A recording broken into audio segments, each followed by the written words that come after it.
Il a déposé 500. Au bout de 6 mois, il est monté à 1 million. Et j'ai trouvé ça fabuleux. Donc, quand j'ai vu le compte monter, j'ai appelé cette personne parce que je me suis dit, waouh, cette personne a des mains en or, a un algorithme. C'est peut-être un trader professionnel, tu vois, je sais pas qui c'est. Quand tu commences à gagner, tu gagnes, tu te dis, waouh, c'est trop facile. Et là, tu as trop d'assurance, tu penses être plus fort que le marché. Boum, prochaine erreur, c'est fini, fin du game. Ça fait plus de 6 chiffres en crypto sur des chats et des chiens. Je lui dis, mais tes parents, comment ils prennent le truc? Il me dit, je leur dis pas. Ils vont me prendre pour un fou. Si je viens, je leur dis, ouais, je viens de gagner 80 000 $ sur un truc en 4 jours. Bonjour à tous, bienvenue dans ce nouvel épisode de Paradoxal. J'espère que vous avez passé une bonne journée. On le sort le dimanche, mais je ne sais pas si vous allez le regarder le dimanche. En tout cas, je suis très heureux que vous continuez à nous suivre. Vous êtes de plus en plus nombreux. Merci beaucoup. Aujourd'hui, on reçoit une personne avec qui je communique beaucoup sur les réseaux sociaux, notamment sur Instagram. Il est ancien trader, voire toujours trader, mais il n'est pas que dans la crypto comme moi. Il est dans les commodities, dans le forex, dans les monnaies, dans plein d'autres choses. Et il est aussi représentant pour l'une des plus grosses, on peut le dire, des plus grosses compagnies mondiales de trading. Ouais. Et je voulais savoir comment est-ce que ça marchait et qu'on puisse un petit peu expliquer ça à nos amis qui nous regardent parce que je reçois énormément de questions. Et je pense que plus que le truc de oui, vous allez gagner de l'argent ou quoi, ce qui va faire la différence entre deux traders, ça va être les compétences et le fait de s'intéresser. Je pense qu'il faut beaucoup comprendre et j'essaie d'avoir un contenu vraiment éducationnel plus que ce truc de regarder ma Ferrari, regarder mon truc. C'est pour ça même que je n'ai même pas de tocante. Je l'ai sur mon téléphone. Comment tu vas, Marc? Bah écoute, ça va et toi, mon Sadek? Ça va très bien. Merci beaucoup pour l'invitation. Merci d'être venu. Plaisir. Tu viens de Chypre, donc voilà, où t'es résident. Moi, j'ai une question toujours dans Paradoxal. J'ai toujours vu le monde comme une cour de récré. Toi, t'étais comment à l'école? Si je suis franc avec toi, j'étais nul à chier. Ah ouais, à ce point-là? Vache. Et j'étais toujours le dernier de la classe. C'est la vérité. Donc, je suis pas allé loin dans les études. J'ai vite arrêté. J'ai même pas le bac pour te dire. J'ai eu justesse le brevet des collèges, tu vois. Et je m'en cache pas. Parce que finalement, maintenant, je me porte bien. Et puis, si je poursuis sur mon parcours, en 2014, j'ai un ami à moi qui me propose de venir à un événement Forex. Donc, à cette époque-là, je savais pas du tout ce que c'était. J'étais en train de chercher ma voie. Et je vais à l'événement, et puis ça me plaît. Ok. Mais franchement, je kiffe grave. C'est quoi qui t'a plu? L'ambiance, les gens, L'ambiance, les chiffres, effectivement aussi le potentiel en termes de gains. À cette époque-là, je considérais les pertes, j'y pensais pas trop, tu vois. Mais on commence toujours à penser aux gains, ouais. Exactement, tu vois. Donc, c'était plus l'ambiance, les chiffres, et puis les plateformes, les brokers. Je sais pas, si tu veux, ça m'a tout de suite attiré. Et donc, du coup, à la suite de cet événement, le soir même, j'ai créé un compte démo sur un broker. Que je dise pas de bêtises, donc Forex, c'est Foreign Exchange, c'est ce qui concerne les monnaies, c'est-à-dire euro, dollar, dollar yen, lire, etc. Exactement. C'est vrai que moi, je suis très crypto, mais c'est un domaine que je ne maîtrise pas encore, mais je m'y intéresse. J'ai l'impression que ça bouge beaucoup plus lentement que ce que je fais moi en DeFi. Donc, je me dis, vu les capacités que j'ai prises de l'autre côté, je peux aller m'y aventurer un petit peu. Ouais, ça englobe principalement toutes les paires de devises. Ok. En fait, t'as plus de détails, les paires de devises majeures, mineures, etc. Les paires exotiques aussi, c'est encore autre chose. C'est quoi ça, une paire exotique, par exemple? Bah, les paires exotiques, c'est le NZD, CHF, c'est des paires, on va dire, qui sont pas très populaires. D'accord. Et souvent, t'as des swaps assez importants, t'as des spreads assez élevés aussi, tu vois. Et comment ça se passe? C'est-à-dire que, par exemple, tu vas parier l'euro contre le dollar, c'est-à-dire qui va... Comment est-ce que ça se passe? Bah, en fait, quand tu rentres en position, par exemple, si tu te positionnes sur l'euro-dollar à l'achat, tu vas te positionner sur l'euro-dollar à l'achat. En fait, il faut que le cours monte. Si le cours il baisse, pour vraiment faire simple dans les explications, si le cours il baisse, bah tu te fais ouvrir, quoi. Ouais, bien sûr. Donc faut être dans le bon sens. C'est quoi la connexion entre euro et dollar? C'est-à-dire que pourquoi est-ce qu'on appelle ça euro-dollar? Bah l'euro-dollar, c'est la valeur du dollar contre celle de l'euro. D'accord. Voilà, c'est ça. Donc en fait, c'est une bataille entre les deux. C'est un match de foot d'argent, quoi. Exactement. c'est ça. Okay. Quand t'as l'euro qui monte, bah t'as le dollar qui baisse, et puis vice versa. C'est ce qui donne du coup le cours de l'euro-dollar. Quand ça monte ou ça descend, c'est quand on prend dessus. Et qu'est-ce qui fait que ça monte? Ça va être la puissance économique d'un pays, ça va être des événements politiques, le marché en soi-même, par exemple en TA, en analyse technique. Qu'est-ce qui va faire que justement un marché bouge à ce niveau-là? Bah en fait, c'est surtout le fondamental. On entend souvent parler des annonces économiques, donc les taux d'intérêt, Le chômage, surtout aux États-Unis, c'est ce qui fait marcher. C'est ce qui fait bouger énormément le marché. Donc, c'est surtout la macroéconomie. Alors, ce qui se passe dans le monde, c'est ce qui fait que le dollar va prendre de la valeur, va baisser. De même pour l'euro. Pareil. Parce que là, par exemple, au moment où on enregistre cette émission, on a eu ce qu'on appelle le lundi noir aux États-Unis. Warren Buffett qui a liquidé plus de 300 milliards d'actions Apple d'un coup. Donc, moi qui suis très crypto, c'est comme si le plus gros holder, il disait, bon les gars, allez, salut, il a dump. C'est très suspicieux quand même. Il y a une raison derrière. Maintenant, avec certitude... Tu sais, ce qui est drôle, c'est que en DeFi, donc en finance décentralisée, on est sur des toutes petites capitalisations où tout peut bouger très vite. Ce qu'on reprochait justement aux grosses baleines de Wall Street, aux Warren Buffett et autres ténors justement de New York, c'était cette manipulation de marché. Et en fait, là où on a été dans quelque chose où il n'y a aucune réglementation pour l'instant, eh ben on s'est retrouvé à se rendre compte que la même mécanique s'est reproduite entre pauvres. C'est ça qui est génial. C'est-à-dire que tu reproches quelque chose aux grosses baleines, et en fait, entre pauvres, tu te rends compte qu'il y a de la manipulation aussi de courbes, des gens qui créent des dips, des gens qui vont faire des pumps, parce que en vrai, malheureusement, psychologiquement, on est un peu tous pareils, c'est-à-dire qu'on a tendance à acheter quand ça monte et à vendre en panique quand ça baisse, alors que déjà, c'est un peu le contraire qu'il faut faire. Exact. En fait, ça se produit à tous les niveaux, finalement. Donc, le mieux, c'est d'acheter. Il n'y a pas de moment idéal pour acheter. Ça dépend après sur quel marché on se trouve. Mais le mieux, c'est d'être positionné et de patienter, je dirais. Vraiment, faut limite faire du spot. Enfin, voilà, en tout cas, c'est ma stratégie. Moi aussi, de toute façon, je fais que du spot. C'est vrai que j'évite les leverage. Après, je comprends tout à fait ceux qui le font. Un leverage, un levier, donc en français, pour ceux qui ne savent pas ce que c'est, vous pouvez emprunter de l'argent à l'exchange ou au broker en l'occurrence, ou au marché à proprement dit. Et ce qui va faire que, par exemple, si on prend l'exemple d'un levier x10, donc vous avez 1 000 $, vous mettez en levier x10, du coup, vous tradez avec 10 000 $. Et si le marché bouge de 10% à la baisse, votre position est liquidée immédiatement.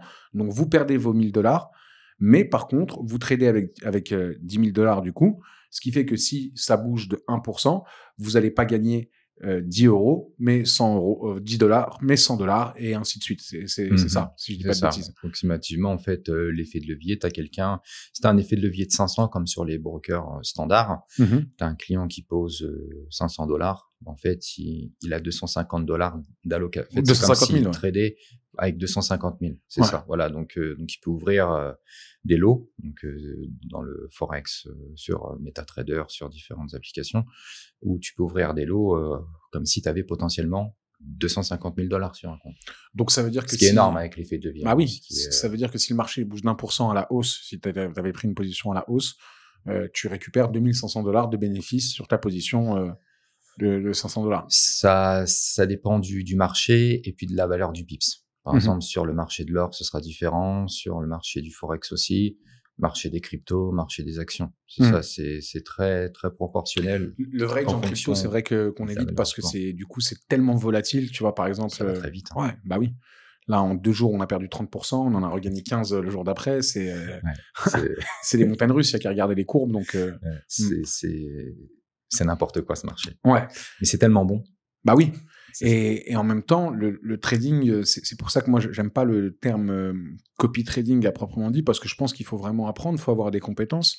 Et le trading, c'est personnel aussi. C'est-à-dire que on n'a pas tous les mêmes paramètres, les mêmes exigences, la même psychologie et surtout les mêmes objectifs. C'est-à-dire qu'il y a des gens comme moi, quand il y a un crash, la moindre opportunité, je vais la saisir et je vais acheter tous les dips. Donc un dip, c'est, pour ceux qui connaissent pas, ça va être une baisse. Si par exemple on est à 150 sur le Solana, je vais acheter à 130, je vais acheter à 120, je vais acheter à 110 et je me laisse un gros bac pour acheter si jamais on touche vraiment le bottom à 80, 90.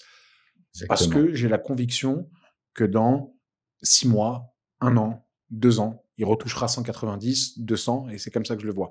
Et il y a d'autres gens qui vont penser en scalping, donc des positions ultra rapides pour faire de l'argent en 1 heure, en daily, etc. Et malheureusement, c'est vrai que dans la journée, c'est pas pareil. C'est pour ça que même il y a une time frame sur les courbes. C'est-à-dire, on peut regarder les courbes en 5 minutes, en 15 minutes, en 1 heure, en 4 heures.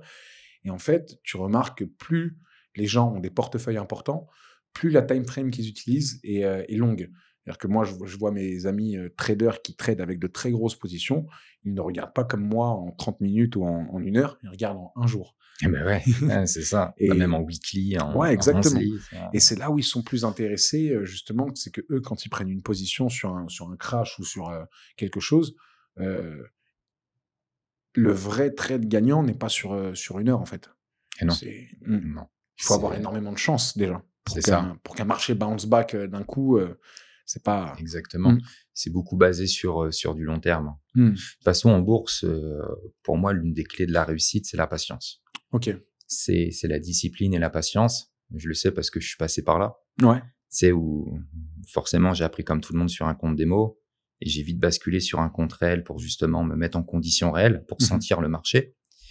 Et j'ai commencé à faire des petits gains, des petits profits. Donc, j'ai gagné, j'ai perdu de l'argent, mais progressivement, j'ai établi ma stratégie.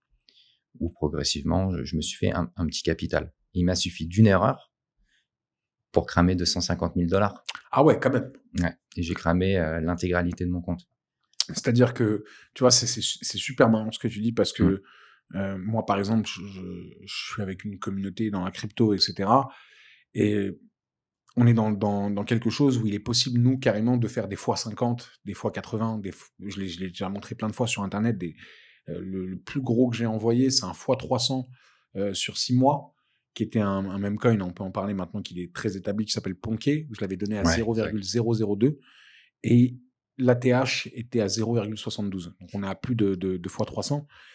Et en vrai, il y a une personne de mon entourage qui a fait qui a fait $70 000 dessus en ayant mis $1,000, mais il a gardé son trade pendant 4 mois. Moi, j'ai fait un x4, je me suis arrêté déjà. Et en fait, ce que je dis aux gens, c'est-à-dire que plus que de rentrer dans une logique de multiplication, il faut rentrer dans une logique d'accumulation au début quand on veut se faire un bag. Et pourquoi je te dis tout ça?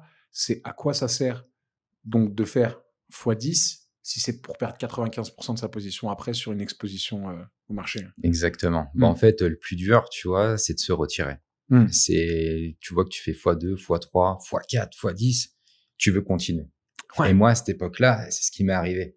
Je suis monté à 250 000 et j'ai employé des règles qui n'étaient pas forcément conseillées, comme faire de l'overnight. C'est quoi de l'overnight? C'est quand tu restes en position la nuit. Parce que souvent, la nuit, il peut y avoir un manque de liquidité sur les marchés. Donc, du coup, il peut y avoir un écart de spread entre les acheteurs et les vendeurs.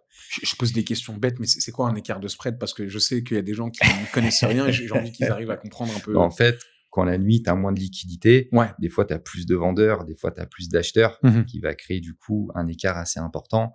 Et quand tu as un écart trop élevé, d'autant plus si le marché va pas dans ton sens, tu peux vite te faire ouvrir, quoi. Ouais. Et moi, ce qui s'était passé, c'était sur un gap. Donc, c'était dans la nuit de dimanche à lundi, parce que j'avais fait un overweek, j'étais resté en position le week-end, et c'est pas bon, parce que le week-end, il peut se passer plein de trucs. Ouais. Il peut se passer une guerre à droite, à gauche, et du coup, ça a tout de suite une répercussion à l'ouverture des marchés. Et moi, c'était sur le marché de l'or à cette époque-là, et je m'étais pris un gap énorme. En plus de ça, le marché n'est pas allé dans mon sens. Bref, ça a complètement dépeg. Donc, c'est parti dans le rouge, et mon compte est parti en liquidation tout de suite, quoi. Voilà. Et du coup, psychologiquement, comment tu te sens à ce moment-là? Est-ce que t'abandonnes? Est-ce que... Alors, je me suis fait liquider plein de fois, hein, tu vois. Moi, j'ai perdu presque un demi-million moi, avant de commencer à comprendre. C'est énorme. Et les prochains jours les jours qui ont suivi, c'était très compliqué. Très compliqué. Je me suis dit, je vais pas abandonner pour longtemps. Je repars sur une base de 0. Je corrige les erreurs. Donc, du coup, ça m'a vraiment servi de leçon. Je me suis reconstitué un capital au fur et à mesure du temps. Ça date d'il y a maintenant, tu vois, plusieurs années. Mais c'est aussi ce qui m'a permis, du coup, de faire une étape vers l'affiliation. T'as fait de l'affiliation aussi? Exactement. Ok. Ouais. J'en ai fait pendant 1 ou 2 ans. Ok. Mais la partie affiliation, parce que du coup, j'avais du temps pour faire mon trading perso, mais j'avais aussi l'envie, tu vois, de développer une communauté solide, une communauté avec un contenu de qualité. Francophone, anglophone? Alors, principalement francophone. Okay. En fait, vraiment une communauté soudée. Donc ça veut dire que là, par exemple, dans la vidéo, il y a peut-être des gens qui étaient dans ta communauté qui vont te reconnaître. C'est possible. Ouais. Donc, t'es ce qu'on appelle en crypto, t'es dox, donc à visage découvert. Donc ça, exactement. Ça va, c'est qu'ils sont pas mécontents, la communauté. C'est ça, exactement. Mais toi, t'es un très bel exemple. D'ailleurs, Sadek, une communauté vraiment solide avec un contenu éducatif. On ça, essaye. C'est le plus important. C'est vraiment le plus important, parce qu'un trader ne peut pas y arriver tout seul. un trader a besoin, ou un apprenti trader a besoin vraiment d'une communauté. Et ça, moi, du coup, je l'ai vite appris et j'avais envie de constituer en fait une communauté. Et puis pour en revenir à ce que je disais, au bout de 2-3 ans, 1 ou 2 ans, j'ai arrêté l'affiliation parce que mon manager à cette époque-là, avec le broker avec qui je bossais, m'a proposé d'intégrer son équipe. D'accord. Donc j'avais eu tout de suite un très très bon feeling avec lui. On s'était fait des events, ça s'est super bien passé. Au bout de 2-3 ans, il me dit, Marc, si ça t'intéresse, tu peux rejoindre ma team. Waouh. Et moi, en fait, indirectement, c'était un rêve. C'était passer de l'autre côté de la barrière. Mais pour moi, c'était pas tout de suite, tu vois, c'était au bout de 7-8 ans, tu vois, d'expérience. Du coup, c'est à ce moment-là où j'ai dit oui tout de suite, j'ai même pas réfléchi. Et ça a marqué la fin pour moi d'un chapitre. J'ai arrêté l'affiliation. Et ça consiste en quoi l'affiliation sur un broker? C'est-à-dire comment est-ce que ça se passe? Tu présentes le broker, tu le représentes, et de l'autre côté, tu récupères des commissions sur les frais de trading des affiliés, c'est ça? Enfin, comme un parrainage classique, quoi. Alors, pour l'affilié ou pour moi? Pour toi, c'est quoi le modèle économique d'un affiliateur, justement? Parce que peut-être qu'il y a des gens qui aimeraient devenir affiliateurs, ça peut les intéresser. C'est principalement de s'occuper des partenaires. Ok. Moi, par exemple, tu vois, je m'occupe de toute la partie marketing, affiliation chez Star Trader. D'accord. Mais je m'occupe de tous les affiliés, quoi. Ok. Voilà, donc c'est beaucoup de boulot. C'est-à-dire, c'est un service après-vente, tu es directement en contact avec eux. Est-ce que tu fais des signaux de trading, c'est-à-dire tu leur conseilles des positions, ou est-ce qu'ils le font par eux-mêmes? Comment est-ce que ça se passe? Alors moi, je conseille jamais, parce que du coup, je fais pas de conseils financiers. Donc eux, en fait, ça, si tu veux, c'est toute la partie que le partenaire va faire au sein de sa communauté. Mais moi, si tu veux, je suis là principalement pour mettre des deals en place, tout ce qu'un broker peut proposer en termes d'affiliation. D'accord. Donc du CPA, de l'IB, des deals hybrides, mettre des PAM en place, des copy trading. Il faut savoir que sur Star Trader, on propose aussi des PAM, des copies, des MAM. C'est quoi du PAM? Alors le PAM, si tu veux, c'est pour faire simple, c'est pour faire de la gestion de fonds. D'accord. Voilà, vraiment pour pas rentrer dans des termes techniques. C'est-à-dire que par exemple, je suis partenaire, des gens me confient de l'argent et moi, je fais les trades pour eux. Exactement. C'est-à-dire que toi, tu as ton compte MetaTrader 4 ou MetaTrader 5 et les gens peuvent du coup investir sur ta stratégie en déposant leur capital sur le PAM. Et du coup, tu as intérêt à être plutôt safe. Exactement. Parce que quand tu fais des gains, du coup, c'est dispatché sur tous les investisseurs proportionnellement à leur capital. D'accord. Et de même pour les pertes, du coup. Voilà. Et toi, ta rémunération se fait sous forme de frais de performance. Okay. C'est-à-dire, si tu fais perdre ta communauté, tu gagnes rien. Si tu fais gagner ta communauté, tu vas gagner de l'argent. D'accord. Et là, donc, c'est tout à ton intérêt de faire gagner ta communauté. Moi, je fais du copy trading sur BitGet. C'est-à-dire que moi, je suis des positions de traders sur BitGet où il y a des groupes, justement, où tu peux aller à 100, 200 personnes. Ils ont une liste d'attente et tout. Et il y a quand même des fois où je suis assez gagnant sur les traders qui ont beaucoup de ROI. Parce qu'ils vont péter les bons dips, ils connaissent les bons alts, les trucs. C'est vrai que moi, je suis beaucoup plus en DeFi. En DeFi, je me débrouille bien. Et il y a un moment où, en fait, le crash boursier qu'on a vécu, là, le micro-crash, je me dis, j'ai envie de commencer à diversifier mon trading sur d'autres choses. Et moi, là où vraiment, c'est pas le truc de... va être très bizarre ce que je vais te dire. C'est pas le truc de gain qui m'excite, c'est le truc de performance. J'ai envie d'être sur les leaderboards. Tu vois, par exemple, sur Bullix, je suis 3e monde. En DeFi, j'ai 504 volumes par jour à moi tout seul. Ah oui, je l'ai montré sur Internet. C'est pas pour rien que tu es l'un des meilleurs. Non, je suis pas l'un des meilleurs. J'aimerais le devenir. Franchement, j'aimerais le devenir. J'ai vraiment. Un jour, je serai le meilleur trader. Exactement. Mais t'es déjà très bien placé. Mais ça m'intéresse vraiment d'aller dans. J'ai fait un podcast avec Karl Hightech Capital qui lui est leader numéro 1 au leaderboard Bybit. Et je sais que c'est même plus l'argent qui le motive, c'est vraiment la compétition sportive du trading, c'est-à-dire toi contre le marché. Et puis il y a un truc aussi c'est pour ça que moi je pense pas que je serai bon gestionnaire de fonds pour tout le monde, parce que c'est vrai que je prends des positions assez risquées. J'ai des paramètres aussi plus avantageux que certaines personnes, et une psychologie qui va être différente, où j'ai toujours eu l'habitude de me refaire. Donc ça fait que je vois pas l'argent comme de l'argent, mais plus comme des chiffres, comme un score dans un jeu vidéo. Et ce qui va faire que c'est différent. Mais par contre, c'est vrai que en termes de capacité, j'ai besoin d'apprendre et d'accroître. Et je pense qu'il y a même un modèle qui, désolé, je passe un peu du coq à l'âne, mais je pense qu'il y a un modèle qui a jamais été fait dans ces trucs d'affiliation. C'est-à-dire que plus que dire aux gens, s'inventer une compétence de je suis le meilleur trader et venez trader avec moi, je vais vous apprendre. En fait, je pense que les gens, ils aiment les personnalités, les influenceurs, n'importe qui. Et ce qui serait intéressant serait même de mettre un nouveau modèle en place. C'est-à-dire que plus que je vais vous apprendre, venez, on apprend ensemble. Exactement. Tu vois, on est dans la même classe. Exactement. Et là, ça peut être cool, tu vois, qu'on se conseille. Parce que moi, par exemple, dans mon groupe, souvent, j'envoie des bons calls gagnants, mais je bénéficie aussi beaucoup de leur savoir. Et il y a des gars qui sont très, très performants dans mon groupe, que j'embrasse d'ailleurs, sans les citer parce que j'imagine qu'ils veulent rester un peu anonymes, mais ils sont ultra performants parce qu'en fait, là, aujourd'hui, on doit être plus d'une centaine. Ça fait qu'on peut rien louper. Exact. Et on se conseille. Et psychologiquement, on arrive à avoir une espèce de solidarité, une symbiose qui fait qu'on arrive vraiment à chasser ensemble, on mange ensemble. Donc, je pense que je comprends ton truc de communauté. Moi, j'y suis venu tard, mais c'est vrai que c'est intéressant d'avoir une communauté avec ça. Et oui, ensemble, en fait, on va plus loin. Bien sûr. Donc, indirectement, on va dire, j'ai toujours cette communauté, mais sous une autre forme, puisque beaucoup m'ont suivi, du coup, quand je suis passé broker, beaucoup m'ont suivi, du coup, pour faire aussi, eux, à leur tour, de l'affiliation. Et puis, je suis toujours énormément en contact avec beaucoup de ces personnes-là, tu vois. Donc, et puis ensuite, depuis toutes ces années, d'ailleurs, je remercie énormément cette personne qui m'a donné vraiment cette opportunité, ce que je lui dois énormément, très sincèrement. Merci à toi. Parce que, sans lui, faut vraiment savoir être reconnaissant dans la vie. Bien sûr. Et sans cette personne, qui est un très, très bon ami à moi pour le coup, je serais pas là assis en face de toi. Ouais, et j'aurais pas autant avancé dans le milieu. Il y a d'autres opportunités aussi que j'ai pu saisir grâce à lui. Et vraiment, je le remercie infiniment. Mais je pense qu'il doit te remercier aussi et que tu dois te remercier toi parce qu'en vrai, il y a 2 scénarios possibles après avoir été liquidé, parce que ça m'est déjà arrivé. C'est soit t'arrêtes et tu abandonnes, disons les termes clairement, soit tu essayes de repartir. Attention, pas de se refaire. Parce que se refaire, c'est la pire des choses. Exactement. Parce que tu vas repenser aux 250 000 et du coup, tu vas prendre des risques inconsidérés et forcément, tu vas vouloir le faire vite pour revenir vite à 250 000. Et là, tu vas complètement avoir la mauvaise stratégie et ça va être complètement différent. Par contre, repartir, c'est autre chose. Et je pense que dans la vie, il y a vraiment une phrase que j'aime beaucoup qui dit « Ceux qui y arrivent n'abandonnent jamais et ceux qui abandonnent n'y arrivent jamais ». Ouais, c'est vrai.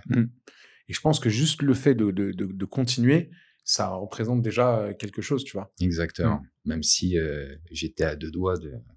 Ouais. J'étais en train de me dire, allez, j'arrête tout, je vais à Pôle emploi, à Chronopost, ça va faire un truc, chauffeur, livreur, j'arrête tout, tu vois. Bien sûr, mais s'il aurait fallu le faire... Exactement. C'était très dur. Et je suis reparti sur de bonnes bases. Et on se refait progressivement. Mais surtout par rattraper ses pertes. Après, c'est un cercle vicieux. Bah oui. C'est un cercle vicieux et tu perds tout le temps.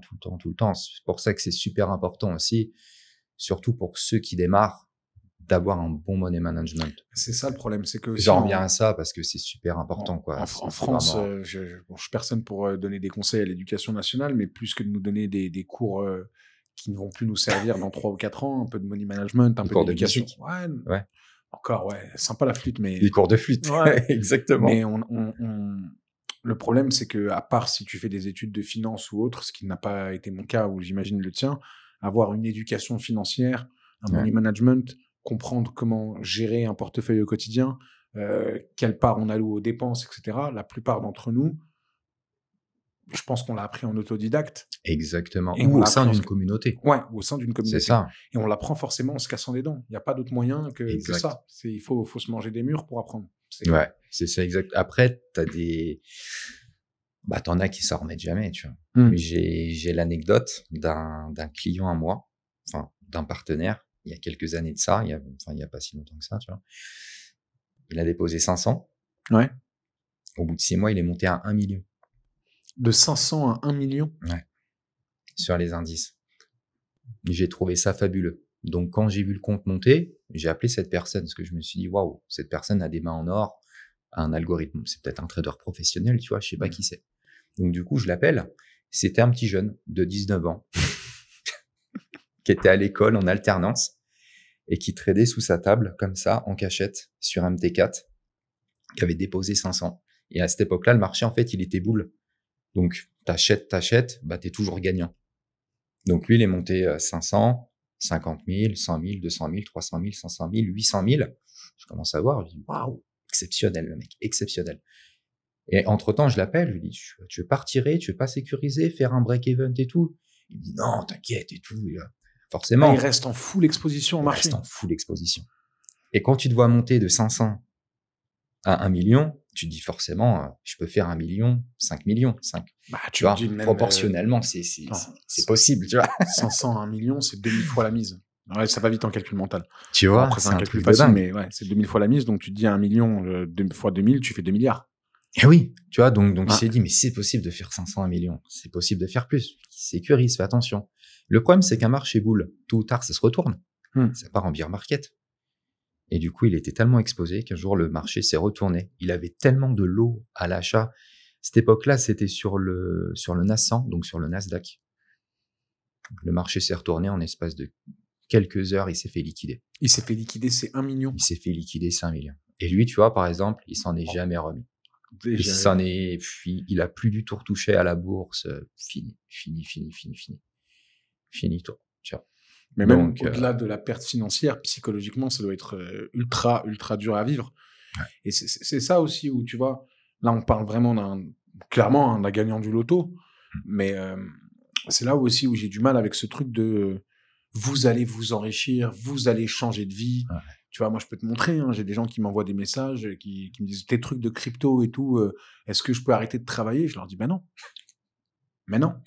Au maximum, ça peut représenter un complément de revenu. Ce qui va être intéressant, c'est surtout d'apprendre les capacités, de comprendre comment est-ce qu'un marché bouge. Exact. Je parle pour des gens qui n'ont pas un gros portefeuille. Ils me disent, mais comment est-ce que tu fais pour gagner $500 par jour avec de la crypto ou quoi? Je leur dis déjà, il faut comprendre comment est-ce que le marché bouge, comprendre l'écosystème et surtout, moi qui suis en spot, avoir les fonds nécessaires. C'est-à-dire qu'à un moment, si tu veux gagner $500 par jour en crypto sur des choses qui sont assez sécures, il va falloir prendre des spots à minimum $50 000 et espérer un 1%. Et 1% par jour, c'est déjà énorme. Les gens ne se rendent pas compte. C'est énorme. Tu vois, mais en fait, ça prend tout son sens. C'est en fait, les gens, ils ont besoin de s'éduquer, d'apprendre. D'où l'intérêt de ta communauté, du contenu éducatif que toi tu fournis. C'est vraiment se démarquer des autres qui vont justement te dire vous serez millionnaire en 3 mois, investissez, raconter tout un tas de conneries. Tu l'as dit, même si tu es millionnaire en 6 mois et que tu n'as pas la bonne éducation, tu finis dans le trou. Ça sert à rien. Donc d'où l'intérêt vraiment d'intégrer une communauté. Je fais référence à ta communauté parce que c'est vraiment mais il y en a d'autres, la réalité. Bien sûr.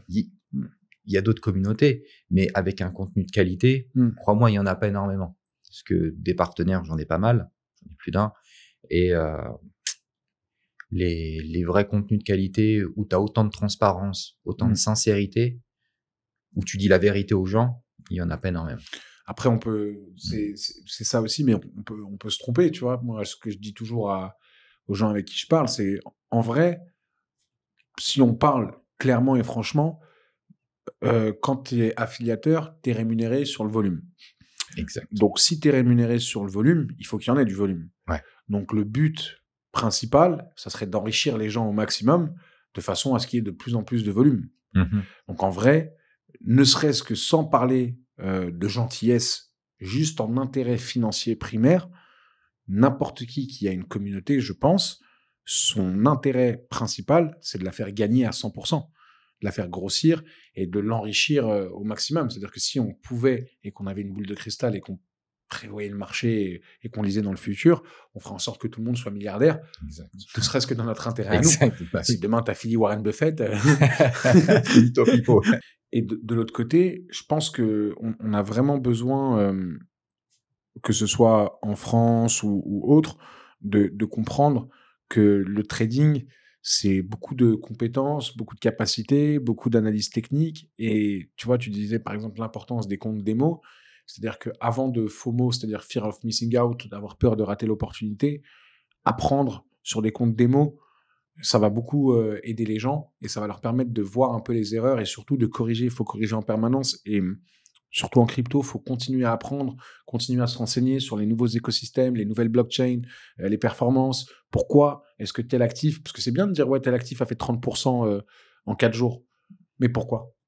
Pourquoi est-ce qu'il a fait 30% en 4 jours? Il y a des causes derrière, c'est pas juste des bougies vertes et rouges comme ça. Ben oui. Il y a toute une lecture du marché à comprendre. Et malheureusement, beaucoup de gens s'intéressent aux résultats, mais ne veulent pas le process. Et c'est la même chose avec le sport. C'est-à-dire que tout le monde veut des abdos, personne ne veut aller à la salle de sport. Bah, moi, le premier, je suis encore un peu flasque. mais je pense que ce truc-là, à un moment d'être impliqué, c'est ça qui va faire la différence. Et on le voit bien aujourd'hui, les plus grands traders des leaderboards ne sont pas des traders qui tradent pour la Société Générale ou autre, c'est des traders autodidactes qui ont appris tout seuls. Donc je pense que c'est possible, mais la réalité, c'est que pour un comme ça, il y en a 100 sur le trottoir minimum. Et même autre chose, c'est que quand on a un peu un attrait au jeu, moi je conseille d'éviter le trading parce que c'est pas du casino, c'est pas du PMU et ça reste, il y a de l'argent sur la table. Et donc, si on a une psychologie un petit peu gamble et tout, et qu'on n'est pas sans froid, mieux vaut laisser tomber. Ouais, sinon, c'est pas fait pour toi. Ouais. Tout ce qui est, ça peut vite, tu peux vite tomber dans l'addiction. Et malheureusement, c'est une triste réalité. Il y en a, ils prennent, alors que pas du tout, c'est pas du jeu le trading. Mais même ceux qui y connaissent rien, qui ont jamais entendu parler de trading, ils vont dire attends, le trading, t'as une chance sur deux de gagner. Parce que finalement, le trading, c'est quoi? Soit t'achètes, soit tu vends. Et pour ceux qui connaissent rien au métier, qui sont même pas forcément dans les paris sportifs ou quoi, ils vont dire attends, la bourse, c'est un coup de chance. T'as une chance sur deux. Alors que pas du tout. Derrière, t'as vraiment une analyse technique, une analyse fondamentale. Et c'est là où tu vois que c'est vraiment un vrai métier. Il suffit pas d'aller sur la roulette au casino, le rouge ou le noir. Voilà, c'est pas le rouge ou le vert, là. Il y a aucune étude derrière. Là, c'est vraiment au bonheur la chance. Qu'en trading, si t'es réfléchi, que si t'as une expérience derrière, tu peux vite gagner, mais tu peux aussi vite perdre. Bien sûr, mais même de toute façon, les traders professionnels qui vont trader pour des banques ou autres, c'est 90 voire 95% d'analyse et 5% d'action. C'est-à-dire qu'ils passent beaucoup plus le temps à regarder les marchés, regarder les charts, regarder les informations, les bourses dans les différents pays du monde, qu'est-ce qui se passe, les situations géopolitiques, avant de prendre une position. C'est pas ils se lèvent le matin, tac, on prend là, on achète ça, tiens, on vend ci. Ouais, c'est ça. C'est pas comme ça. C'est ça. Et en même temps, si l'analyse technique suffisait à faire des gains à 100%, du coup, ça serait fait par une IA déjà. Exactement. Bah oui. Comme t'as certains algos de trading qui tournent soi-disant avec des IA, mais je pense que c'est beaucoup parce que c'est sexy en fait. Quand t'entends IA, trading, tu te dis ouais, c'est ça. Ouais. Il y a beaucoup d'algorithmes, il y a beaucoup de robots sur le marché, mais il y a rien d'exceptionnel. Ouais. Les gens pensent acheter une pépite aux yeux d'or, une poule aux yeux d'or sur Internet, mais les meilleurs algos sont. Il y a tellement de facteurs à prendre en compte que tôt ou tard, tu te fais quand même ouvrir, quoi. Ouais. C'est ça. Il n'y a pas de stratégie magique, miracle. Tout ça, ça n'existe pas. Faut juste pratiquer. Et le plus dur, c'est sa gestion du risque. Ça serait quoi la bonne somme pour commencer, pour apprendre? Ça dépend vraiment du profil de chacun. Ouais. Ouais. Ça dépend des moyens de chacun aussi. Combien tu peux te permettre d'investir, combien tu peux te permettre de perdre. Pour apprendre quels sont tes objectifs derrière. Tu vois, est-ce que tu as envie d'en faire un complément de revenu? Est-ce que tu as vraiment envie d'en vivre? Est-ce que tu as envie de faire fortune derrière, tu vois? Donc, réellement, c'est vraiment, c'est en fonction de chacun. Le pourcentage alloué, mettons, par exemple, j'ai 10 000 euros de côté. Combien est-ce que j'allouerais pour apprendre vraiment? 50, 100, 200? 10 000 euros. Alors, si dans tes dépenses perso, tu respectes la règle des 10, on dirait 1000. Mais sachant que, on va dire vraiment tout investissement comporte un risque, à partir du moment où tu mets ton capital, faut partir du principe où il est perdu. Même si t'es le meilleur trader du monde, faut toujours se dire, il est perdu. Donc, je dirais pas la règle des 10. Je dirais, ouais, peut-être 200, 300. Ouais. Allez, 500 vraiment, grand maximum. Pour vraiment être safe. Très, très safe. Voilà. Mais il faut vraiment considérer que cette somme est perdue, quoi. Ouais. Voilà. Et puis ensuite, avancer progressivement, trouver sa petite stratégie sympa. Et puis, dans le temps, ça va faire des petits avec les intérêts composés. C'est ça qui est bien. C'est quoi les intérêts composés? Les intérêts composés, quand tu fais 1%, alors, il y en a qui prennent en compte 1% chaque jour, mais c'est un très mauvais exemple. Donc, on va faire 1% par mois ou 2% par mois. Et on va partir sur un exemple très simple. Par exemple, tu mets 1 000 €. Mmh. Tu fais 1% de 1 000 €, c'est-à-dire tu vas gagner 10 €. Le mois suivant, tu vas refaire 1%. Donc, du coup, tu vas pas gagner 1% de 1 000 €, mais 1% de 1010. Ça va faire tant, et ainsi de suite, ainsi de suite. Du coup, ça fait qu'en fin d'année, tu auras fait un cumul, et ça, sur les années, ça peut être super puissant. Et d'ailleurs, c'est très puissant. On peut être sur des chiffres super impressionnants. Ouais. 1%, c'est tout à fait. Enfin, je connais pas du tout. Je vais m'intéresser. Je m'intéresse bien évidemment au marché des commodities, c'est-à-dire or, sucre, forex un peu moins, mais dans les cryptos, je veux dire 1%, c'est tout à fait possible à faire. Bien sûr. Par mois. Ah oui. Ouais. 2-3%, ça reste très safe encore. Ça reste très très safe. Le risque zéro.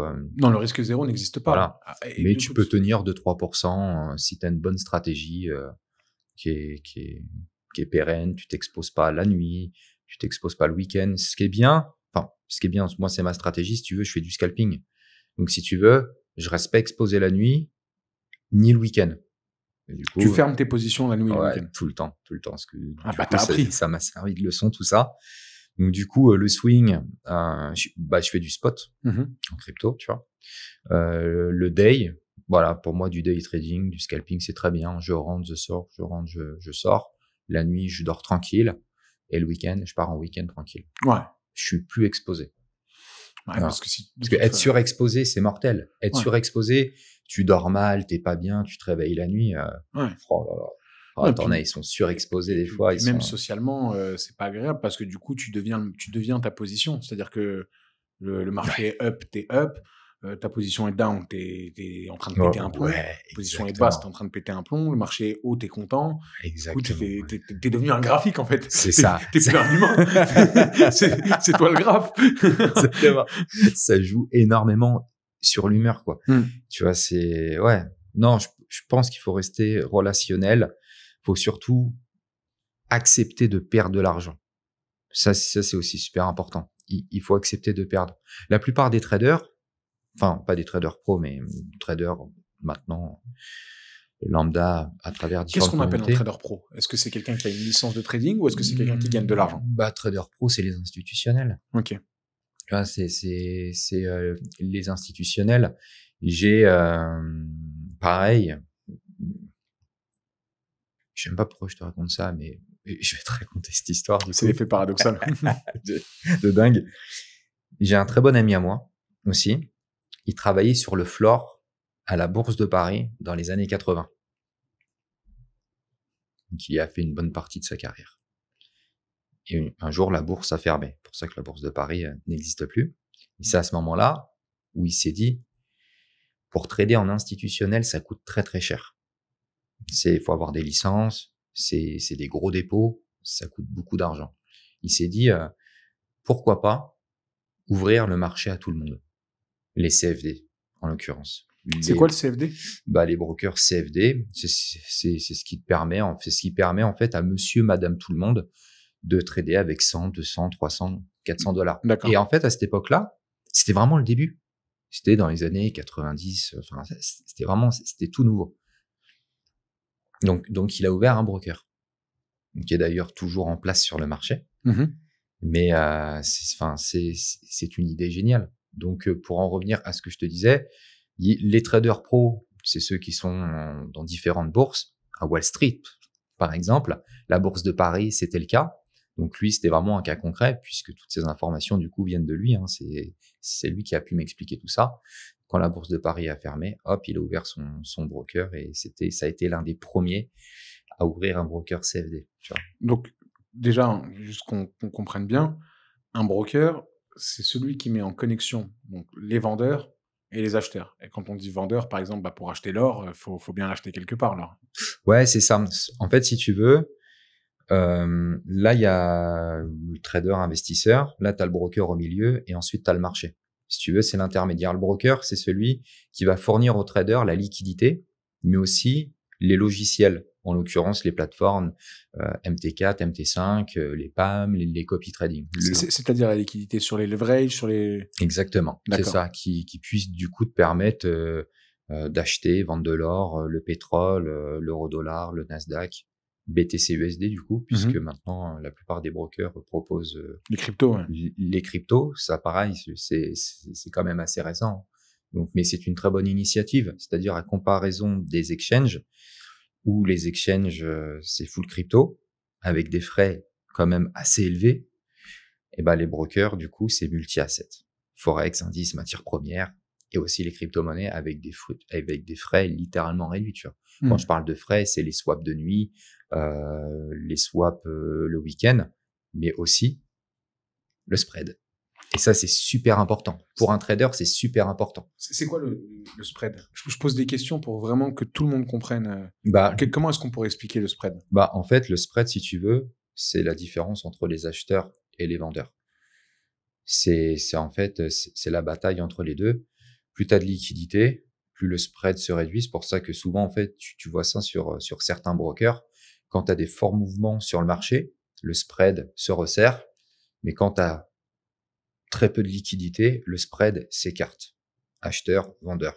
C'est pour ça que souvent, sur les paires de devises mineures, les paires de devises exotiques, tu as un spread qui est assez large parce que la liquidité, en fait, elle est pas quasi nulle, mais tu as beaucoup moins de liquidité que sur l'euro-dollar, sur GBP-USD, vraiment des paires de devises majeures. Pour ça que d'ailleurs, sur l'euro-dollar, on a des spreads, mais ultra serrés. Sur une paire de devises exotiques, on ne peut pas dire qu'on a un spread compétitif par rapport, alors on n'a pas un spread comparable. Pour que je comprenne mieux, c'est des frais? Alors, c'est pas réellement des frais, parce que les frais, si tu veux, c'est plus la partie swap. Donc, swap, c'est échange. Ouais, suivant les types de comptes, parce que si tu veux, tu as des comptes ICN où tu as un spread très réduit. Par contre, tu as une commission sur chaque ouverture de position. Sur un compte STP, tu n'as pas de commission sur les ouvertures de position, mais tu as un spread, on va dire, qui est légèrement un peu plus écarté, tu vois, mais très léger. Après, les frais broker, ouais, c'est comme les frais d'exchange, les frais la nuit, donc quand tu laisses une position en overnight, et également en fait en overweek.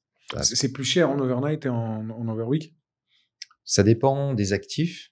Et ça dépend de la taille de ta position surtout. Après, voilà, chaque broker a ses frais, applique ses frais. Tu as des brokers, ils ont des frais exorbitants. Les exchanges, c'est pareil. Donc, c'est super important dans ce milieu-là d'être compétitif parce que les traders, en fait, que ce soit ceux qui se débrouillent très bien comme les traders amateurs, ils vont chercher à avoir le moins de frais possible. Tu vois, quand on va parler de trading, déjà en France, je pense que ça a été beaucoup sali dans l'image. Et parce que, en vrai, sans manquer de respect à personne, juste en étant réaliste, je pense que ça ne doit pas s'adresser à tout le monde. Et je pense que déjà, pour trader de l'argent, il faut en avoir. Et malheureusement, cette solution de vendeur de rêve, de regarder ma Lamborghini, regarder ma vie grâce au trading, etc., eh ben, en vrai, ça a fait beaucoup de mal au truc parce que je pense que quand tu n'as pas de capital, tu n'obtiendras pas de capital en faisant du trade. Ça ne s'adresse pas à tout le monde. Je veux dire, moi, je n'ai pas commencé le trading avec $50. Alors, apprendre, c'est différent. Peu importe le capital qu'on a. Si demain même on a 10 millions, je conseille de commencer avec 50, $100 parce que le marché bougera similairement pareil, à moins qu'on peut le manipuler comme en crypto. Ce serait trop bien. Ouais, c'est possible sur des petites capitalisations. Mais je veux dire, on apprendra les mêmes compétences avec peu d'argent qu'avec beaucoup. Mais par contre, quand on n'a pas beaucoup de capital, je pense que c'est une erreur de commencer par le trading. Je pense que déjà, il faut se constituer un capital et apprendre à côté. Et à ce moment-là, essayer d'en faire un complément de revenu au maximum. Et plus ça nous intéresse, si on est impliqué et si à ce moment-là, on est même passionné, disons-le clairement, là, on peut avoir des chances de commencer à fructifier son capital via le trading. Mais c'est pas de base quelque chose qui est pour tout le monde aussi. Exactement. Ouais, en fait, avant toute chose, je pense qu'il faut avoir la passion. Ça reste un métier de passion. Je pense pas qu'il faut faire du trading comme investir dans les cryptos sans être passionné. Juste avec l'intérêt de vouloir gagner de l'argent. Ça, tu vois, j'y crois pas du tout. Ça, j'y crois pas du tout. Parce que pour apprendre quelque chose correctement, faut être passionné. Bien sûr. Donc, du coup, si t'es pas passionné, tu vas apprendre les choses à la va-vite. Tu vas vouloir aller droit au but, investir, gagner de l'argent vite. Et pour moi, ça n'existe pas, ça. Enfin, je sais pas, toi, qu'est-ce que t'en penses? Non, je suis totalement d'accord. Mais même, je me suis rendu compte, c'est peut-être l'un des paradoxales où je parle le plus, parce que c'est vrai que le trading, moi, ça me passionne vraiment. Et pour le coup, c'est vraiment paradoxal, parce que moi, j'ai beaucoup combattu justement les influenceurs trading, etc. Oui, exact. Et je sais que le raccourci, ça va être « mais tu fais la même chose », etc. Alors, on peut jouer pour la même équipe, mais pas avoir les mêmes résultats. Tu vois, on peut faire le même sport, mais le faire différemment. Exactement. Parce que moi, je suis pas du tout dans le même truc. C'est-à-dire que déjà, par choix, j'expose très peu mon lifestyle, j'expose très peu mes positions. Je suis pas là pour faire FOMO les gens. Et moi, les gens qui ont gagné de l'argent, pas grâce à moi, mais avec moi ou à travers des choses que j'ai pu dire ou faire, la vraie chose qu'ils ont gagné, c'est que demain, si je meurs comme tout le monde va mourir, ils ont la capacité de savoir aller chasser tout seul. Et ça n'a pas de prix. C'est pour ça que ce truc de copy trading, moi je le pratique en tant que client. C'est-à-dire que je suis client de copy trading parce que ça m'amuse. Je me dis, tiens, il est pas mal, lui, il a quand même un ROI de 514 sur 2 mois. On va voir ce que ça donne.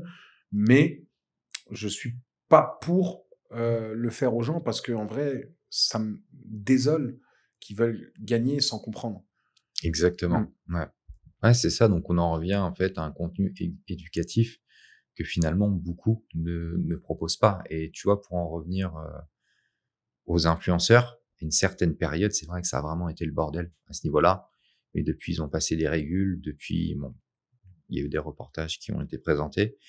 Qu'est-ce que tu en as pensé de tout ça, toi? Ce que j'en ai pensé, c'est qu'il y a eu du bon, il y a eu du mauvais. Parce que forcément, un influenceur fait découvrir de nouvelles choses. Donc, du coup, ça a permis sans doute aux gens de trouver leur voie, de s'initier. Moi, dans mes débuts, c'est un ami à moi qui m'a proposé de partir dans un event. Ça m'a permis aussi de me retrouver ici. Ça peut être une porte d'entrée. Ça peut être une porte d'entrée, exact. Donc, je pense que ça fait du bien à des gens. Pour d'autres, ça fait du mal. Maintenant, faut pas mettre tout le monde dans le même panier. Maintenant, les petits margoulins, parce que je les appelle comme ça, tu vois, c'est facile de les trouver. Enfin, c'est facile de les repérer en fait sur les réseaux sociaux. Voilà, je pense que c'est pas compliqué. Maintenant, faut pas mettre tout le monde dans le même panier. En général, ils ont un fort accent du Sud et ils montrent des résultats autour de « Tiens, regarde, combien tu as fait ce mois-ci ?» Incroyable, 15 000 €, bravo. C'est ça, incroyable, alors que c'est que du Nemo. Ah, mais des fois, je vois des montages photoshopés, je me dis, comment est-ce que les gens ils font pour pas voir ça, en fait? C'est mal fait, tu vois pas que le 4, c'est pas la police de l'exchange. Non. C'est pas le bon 4. Déjà, ça commence par là, il a utilisé la mauvaise police et vous êtes même pas assez Franchement, non, des fois, je me dis, c'est malheureux, ce que je vais dire, hein. Ça va être mal pris, mais il y en a qui méritent de se faire arnaquer parce que franchement, au moins que ça leur serve de leçon, parce que ne même pas voir ça, ne même pas comprendre ça, franchement, c'est... Il y en a qui sont demandeurs aussi. Des fois, je me dis, mais il y en a, c'est des craquettes, en fait. Quand je vois les messages qu'ils envoient, je me dis, mais en fait, toi, tu te demandes à te faire. Ils sont fous. Ils sont complètement fous. Maintenant, je pense que ces gens-là seront toujours là. Les demandeurs de fois 10 000 en l'espace de 2 semaines. Mais je pense qu'il faut pas mettre tout le monde dans le même panier. Je pense qu'il y a les bons, il y a les mauvais. Et je pense que tu les repères assez facilement. Il y a le bon chasseur et le mauvais chasseur. Voilà, c'est ça. De toute façon, je pense que tu repères vite en fonction de la communauté. C'est tout ce qui est une communauté sans contenu, où en fait, c'est une coquille vide. Je pense pour ceux qui se sont fait dupes 1 fois, 2 fois, 3 fois. Maintenant, je pense qu'ils savent repérer les contenus de qualité comme ta commu et les contenus vraiment scam comme nous on est vraiment en construction. On est en construction, c'est-à-dire que même là, je commence à m'entourer de plus en plus de traders institutionnels ou de gens qui sont intéressés. En fait, moi j'ai qu'une seule force dans la vie, ça a toujours été ça ma force. Je suis expert à connaître des experts et je les repère vite et je repère vite aussi les mauvais. Et donc, ça m'intéresse, tu vois, comme toi, on a échangé. Tiens, qu'est-ce que tu penses du marché, tes positions, qu'est-ce que tu fais en ce moment? Tiens, tu devrais regarder ça. Ah, merci, ça m'intéresse, etc. Tu vois, je suis assez ouvert sur ça. Et j'essaye vraiment de m'entourer de gens legit parce que moi, c'est vrai que je suis assez impulsif dans mettre le pied à l'étrier. Aujourd'hui, qu'il y a des gens qui commencent à me suivre, je dois vraiment faire en sorte que mon contenu devienne de plus en plus qualitatif. Et comme dirait Spider-Man, un grand pouvoir implique de grandes responsabilités. Ouais. Maintenant que j'ai une communauté qui me suit, alors l'erreur, j'aurai toujours le droit à l'erreur parce que mon intention, elle est bonne. Mais par contre, de l'autre côté, je sais aussi que j'ai des grosses responsabilités vis-à-vis d'eux. Et tu vois, des fois, moi, je leur montre mes positions. Et donc, eux, ils vont me dire, bon, bah, pour toi, ouais, mais $100, c'est pas beaucoup ou quoi. Mais je leur dis, mais non, les gars, c'est ça que vous comprenez pas. Autant je vous dis que mes positions sont grosses et c'est ce qui me permet de pouvoir avoir des avantages sur des moins de risques, plus d'argent. Par contre, de l'autre côté, quand vous, certains de la communauté qui ont des plus petits bags, vont perdre 50 ou $100, moi, ça me fait quelque chose. Pourquoi? Parce que je sais que ça peut représenter presque une semaine de travail, ça peut représenter de l'argent mis de côté, ça peut représenter un bon dîner avec madame, ça peut représenter une prise de tête avec madame. C'est pas non, mais c'est pas un jeu. C'est pas un jeu, en fait. C'est vrai, ça peut représenter même un divorce. Ouais, bien sûr. Non, mais c'est vrai. Quand j'ai perdu mon bag, est-ce que tu parles de ça? Parce que ça T'as perdu ta femme aussi? Non, j'ai à cette époque-là, une connaissance qui avait perdu 2 millions. Parce qu'on était exposé pareil. Qui avait perdu 2 millions. Ouais, lui, pour le coup, il a perdu sa femme, quoi. Ah. Hop, divorce. Il a pété les plombs. Elle a pété les plombs parce qu'ils avaient comme projet d'acheter une baraque, tu vois. Qu'il était fort exposé. Donc, on était exposé pareil. Hein. Même position et tout. Bam. Et quand ça s'est retourné, 1 ou 2 mois plus tard, les papiers du divorce sur la table. Donc, le souci, c'est que ça part toujours d'une bonne intention, tu vois. Exactement, tu vois, pour gagner plus, faire encore plus plaisir. Mais ça reprend ce que tu disais, où effectivement, il y a des conséquences derrière. C'est ça peut être le prix d'un resto, ça peut être le prix d'un couple. Ça peut être le prix d'une maison. Ça peut être le prix d'une maison, ouais. Exactement. Donc, mais après, de l'autre côté, hein, je sais que c'est pas un discours qui va faire plaisir à tout le monde, mais moi aussi, voilà, c'est comme ça que j'ai fait. C'est high risk, high reward. C'est la réalité des gros traders qui ont réussi. Il y a aussi une chance. Il y a une petite notion de chance, mais la chance, qu'est-ce que c'est pour moi? C'est le fait de déclencher énormément d'opportunités. C'est-à-dire que quand on dit tu as une chance sur 1 million, si tu prends 1 million de chance, il y a bien un moment où ça va tomber. Bien sûr. De persévérance. Mais de l'autre côté, faut vraiment avoir ce money management, c'est super important. Et voilà, high risk, high reward, ça veut bien dire aussi que si tu prends des gros risques, faut être prêt à perdre. Exactement. Faut comprendre. Mais on parle beaucoup d'histoires malheureuses. Est-ce qu'il y a aussi des parcours heureux? Est-ce qu'il y a aussi des gens que tu as vus à réussir des choses, accompagner, qui arrivent à en vivre, qui ont fait quelque chose par rapport à ça? J'ai des partenaires, qui se débrouillent vraiment bien. Parce que si tu veux, sans parler d'en vivre, faut voir ce qui est exceptionnel, ce qui est possible et puis ce qui est impossible, tu vois. Partenaires qui déposent 500, qui font x10, 5000, ça, il y en a plein. Mais après, hop, parce qu'on en revient toujours au même. Tu as eu ce petit partenaire exceptionnel, qui est monté à plus d'1 million. Après, effectivement, oui, dans mes contacts, j'ai des personnes qui se débrouillent vraiment bien. Le plus important, c'est faut pas être gourmand, faut savoir couper ses pertes. Alors, proportionnellement, faut avoir le capital qui suit, tu vois. Si tu as 100 000 balles et que tu fais 2-3% par mois, ça te fait 2-3 000 euros. C'est énorme. Donc, 2-3 000 euros, on va dire que tu peux vivre dans certains pays. Tu vois, c'est pas énorme, tu vois, c'est un complément de salaire de 3 000 euros. Mais en France, tu peux serrer la ceinture et puis. Il y a des gens qui achètent des voitures à 100 000 euros cash et qui perdent 30% de leur valeur une fois sortis de concession. Ouais, c'est vrai. Enfin, moi, après, c'est mon point de vue, hein, c'est pas un conseil ou quoi, mais mettre 100 000 euros sur un compte et essayer d'aller faire 2-3% par mois en prenant vraiment des positions ultra safe et surtout en comprenant ce qu'on fait, c'est peut-être un peu plus intelligent que d'aller, tu vois, même je suis pas sûr que énormément de commerce après coup le revient, c'est-à-dire EPTTA, une fois que tout a été payé, est-ce que tout ramène 2-3 000 euros par mois dans la poche, tu vois, c'est... Ouais. Après, tu vois, ça dépend aussi des objectifs. Si tu as 200, 300, 400 000 euros de capitaux, tu peux commencer à faire 15-20 000 euros par mois. Si tu fais du 2-3%, tu vois, là, ça commence à être intéressant. Mais il y en a. Il y en a, ouais. Il y en a. Ils savent tenir un money management. C'est ça que j'allais dire. Qu'est-ce qu'ils ont en commun, ces gens-là, qui y arrivent? qu'est-ce que les perdants ont en commun qui font qu'ils n'y arrivent pas? Et qu'est-ce que les gagnants ont en commun? Toi qui es au contact, justement, qu'est-ce que tu as remarqué en corrélation entre les deux types? La passion. La passion. Ils sont tous les deux passionnés, mais il y a une partie qui a un money management, un autre qu'on n'a pas du tout. Quand je dis money management, c'est le mindset, la psychologie. En bourse, c'est très dur de couper ses pertes. Et même ses gains d'ailleurs. Parce que quand tu as des gains, bah, finalement, tu n'as pas envie de couper. Tu veux voir toujours monter. Mais d'un autre côté, quand tu as des pertes, tu te dis « Oh mince, ça me fait perdre de l'argent ». Donc finalement, si tu te fixes pas des objectifs et des règles, eh bah, tu sais pas quand couper ta position, que ce soit en gain ou que ce soit en perte. Ça, les traders qui ont de l'expérience savent le faire. Les traders retail, parce que les brokers CFD, on va dire que c'est pour les traders retail, pour toucher monsieur, madame, tout le monde, ils savent pas couper leurs gains, ils savent pas couper leurs pertes. Et ça, c'est ce qui t'emmène à la perte. C'est ce qui t'emmène parce que tôt ou tard, un marché boule se retourne. Donc un arbre ne monte au ciel, comme on dit. Exactement. Donc, les deux ont la passion en commun, mais t'en as un qui a un money management, l'autre qu'en a pas. Et ça, ensuite, on en revient à un contenu éducatif, à de la formation, à de la pratique, être entouré. Moi, tu sais que j'ai suivi plein de formations. Hein. Ah ouais? Ah ouais, j'en ai suivi plein. Et des biens, des moins bien, sans citer les deux.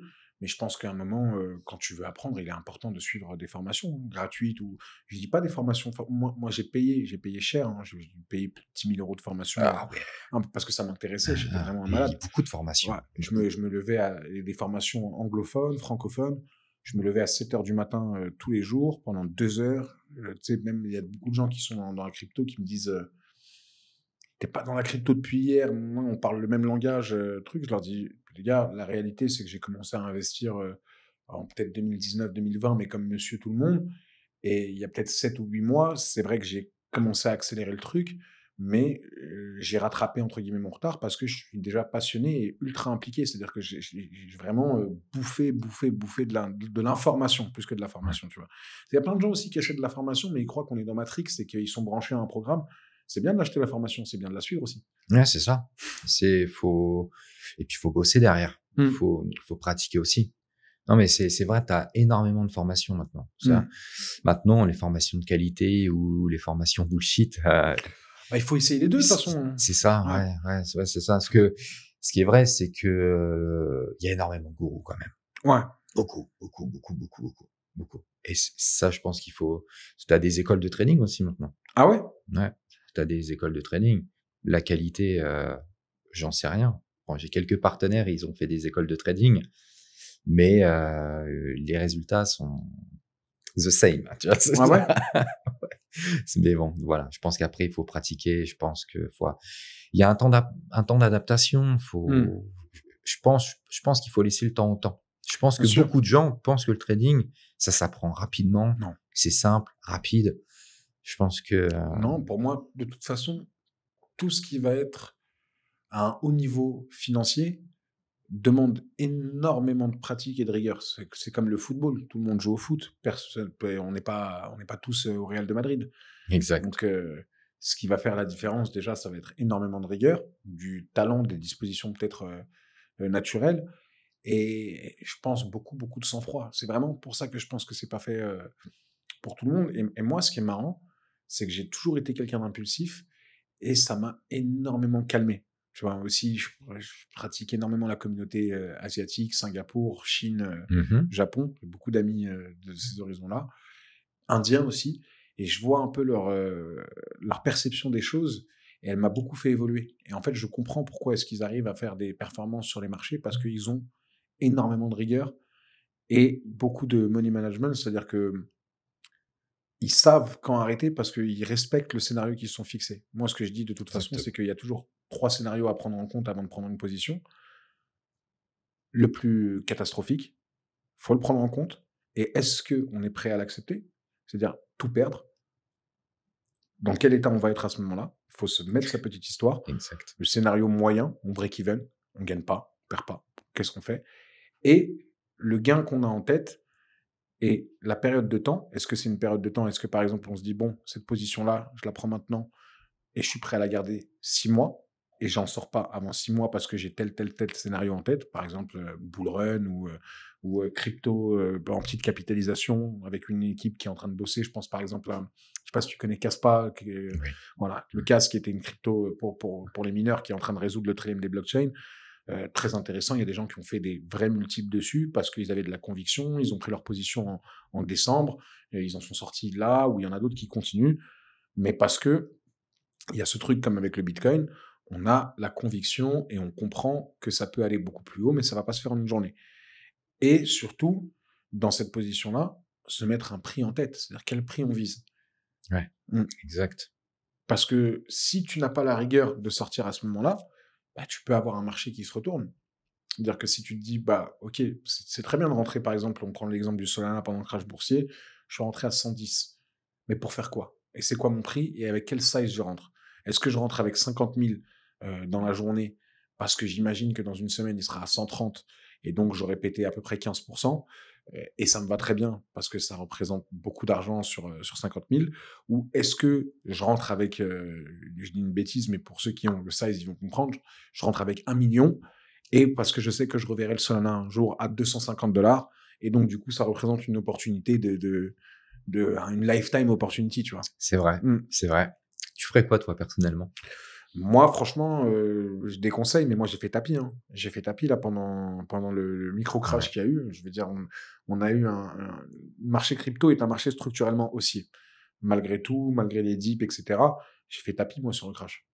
Ouais. Ouais, j'ai fait tapis, mais en gardant, en fait, ce que je veux dire, c'est-à-dire que j'ai vraiment une partie de mes actifs d'épargne où j'ai mis un bon 60% sur cette correction-là et un 40% pour la rattraper plus bas si jamais ça tombait.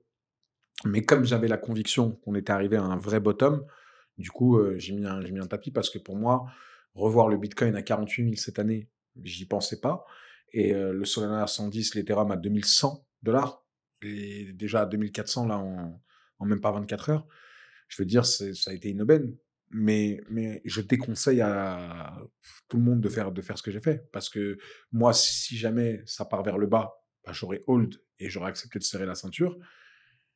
Et j'aurais pas paniqué parce que j'ai la conviction que ça va remonter dans les 4 prochaines années. Exact. Tu vois? Vision long terme. Ouais. Vision long terme. C'est là où je me suis dit, justement, l'opportunité, c'est une vision long terme. Je n'arrive pas. En fait, le marché des cryptos est un marché en telle effervescence et avec un écosystème qui est tellement en train de consolider, de se mettre en place, de mon point de vue à moi, de ma perception, que je me dis, est-ce qu'on va encore avoir un bear market? Est-ce que le Solana va forcément revenir à $10 comme c'était le cas?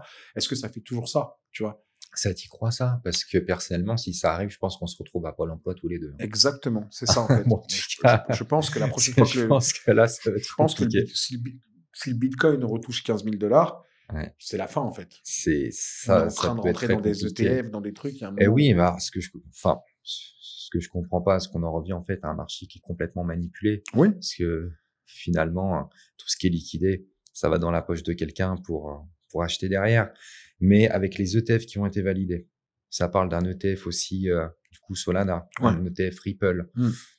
Ça se projette énormément, mais derrière le halving, on était tous pour ça, c'est un marché tellement imprévisible. Le halving, alors ça va démarrer tôt ou tard. Non, historiquement, c'est toujours 9 mois après le halving. Et Q2, Q3 de chaque année de cycle haussier, c'est toujours consolidation, c'est lent. Après, il y a plein de trucs qui font penser aux gens que c'est déjà fini, comme tu te rappelles en 2021. Oui, exact. Quand les célébrités commençaient à s'intéresser aux NFT, etc. Là, on a eu la même chose, des célébrités qui commencent à faire des mêmes coins.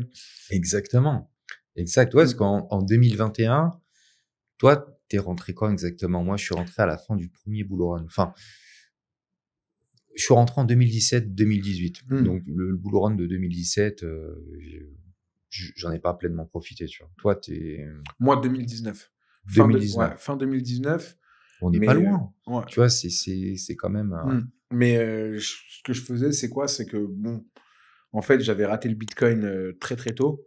Et donc, je commençais à accumuler du Bitcoin, tu vois, dès que j'avais un petit peu d'argent qui venait, bon, bah, écoute, ça va partir en crypto.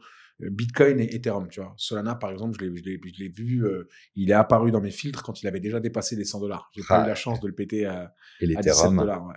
Ethereum, je crois que j'ai acheté à 1002 ou 1003, un truc comme ça. Tu sais, je l'ai connu à $200-300 l'Ethereum. Incroyable. J'ai fait x2, j'ai tout liquide. Mais tu vois, c'est marrant parce qu'une fois. Et quand j'y repense. Non, Ethereum, je sais que ça me rend dingue encore. Ouais. Quand je pense à ça. Ça où je me dis, finalement, autant acheter Solana tout de suite. Autant acheter Solana tout de suite. Ça se trouve, on en reparle, il sera à $2000, Solana. Bah, j'ai une théorie sur Solana. Après, attention, les gars, hein, c'est pas des conseils financiers. On parle de scénario, NFA, Dior, Chamallow et Taekwondo, tout le monde. Donc, moi, Solana, pour moi, il y avait un influenceur crypto, quelqu'un qui est bien identifié dans l'espace crypto français qui s'appelle Chris Mick. Et il avait mis un tweet un jour avec lequel j'étais assez d'accord, où il disait « Je pense qu'un ETF Solana sera celui qui fera le plus FOMO les retail, parce que comme ils connaissent pas forcément la crypto, ils vont pas regarder les tokenomics, ils vont se dire « Ah, Solana à $140, c'est parmi les top 5 crypto, le Bitcoin à 70 000, ça va aller à $10 000. » Et peut-être qu'ils vont l'envoyer au moins à $1000, les cons, sans faire exprès. Ouais. Et t'imagines, parce que le nombre de projets qui sont sur la blockchain Solana, du coup, ça va être n'importe quoi. Ouais. ça va être n'importe quoi. Solana, c'est devenu une très très grosse chaîne. Ouais, quand même. Bah, je crois que Solana regroupe énormément de petits, enfin le plus de projets, il me semble. En dApps, bah, Ethereum, je crois que c'est quand même devant. Ethereum, ouais, parce que Ethereum, déjà, t'as tout ce qui est Blast, Base, tous les forks qu'ils ont, les Layer 2, Layer 3 qui sont connectés à Ethereum. Ouais. Et puis surtout, ils ont un truc... très gros projet d'ailleurs. Ouais, le VM, c'est-à-dire l'Ethereum Virtual Machine, le cerveau Ethereum, avec les smart contracts, etc., c'est ultra intéressant. Donc, du coup, ils ont quelque chose dans le trilemme des blockchains que les autres n'arrivent pas encore à remplir et qui font qu'ils sont ultra bien positionnés. Mais en même temps, là où ça a été super dangereux, c'est qu'avec tous les positions collatéralisées et le fait que, pareil, tu peux faire du leverage énormément en DeFi sur Ethereum et tout, et qu'il y a beaucoup de yield, donc de récompenses, de stacking, etc. Pendant le crash, c'est Ethereum qui a pris le plus cher. Hein.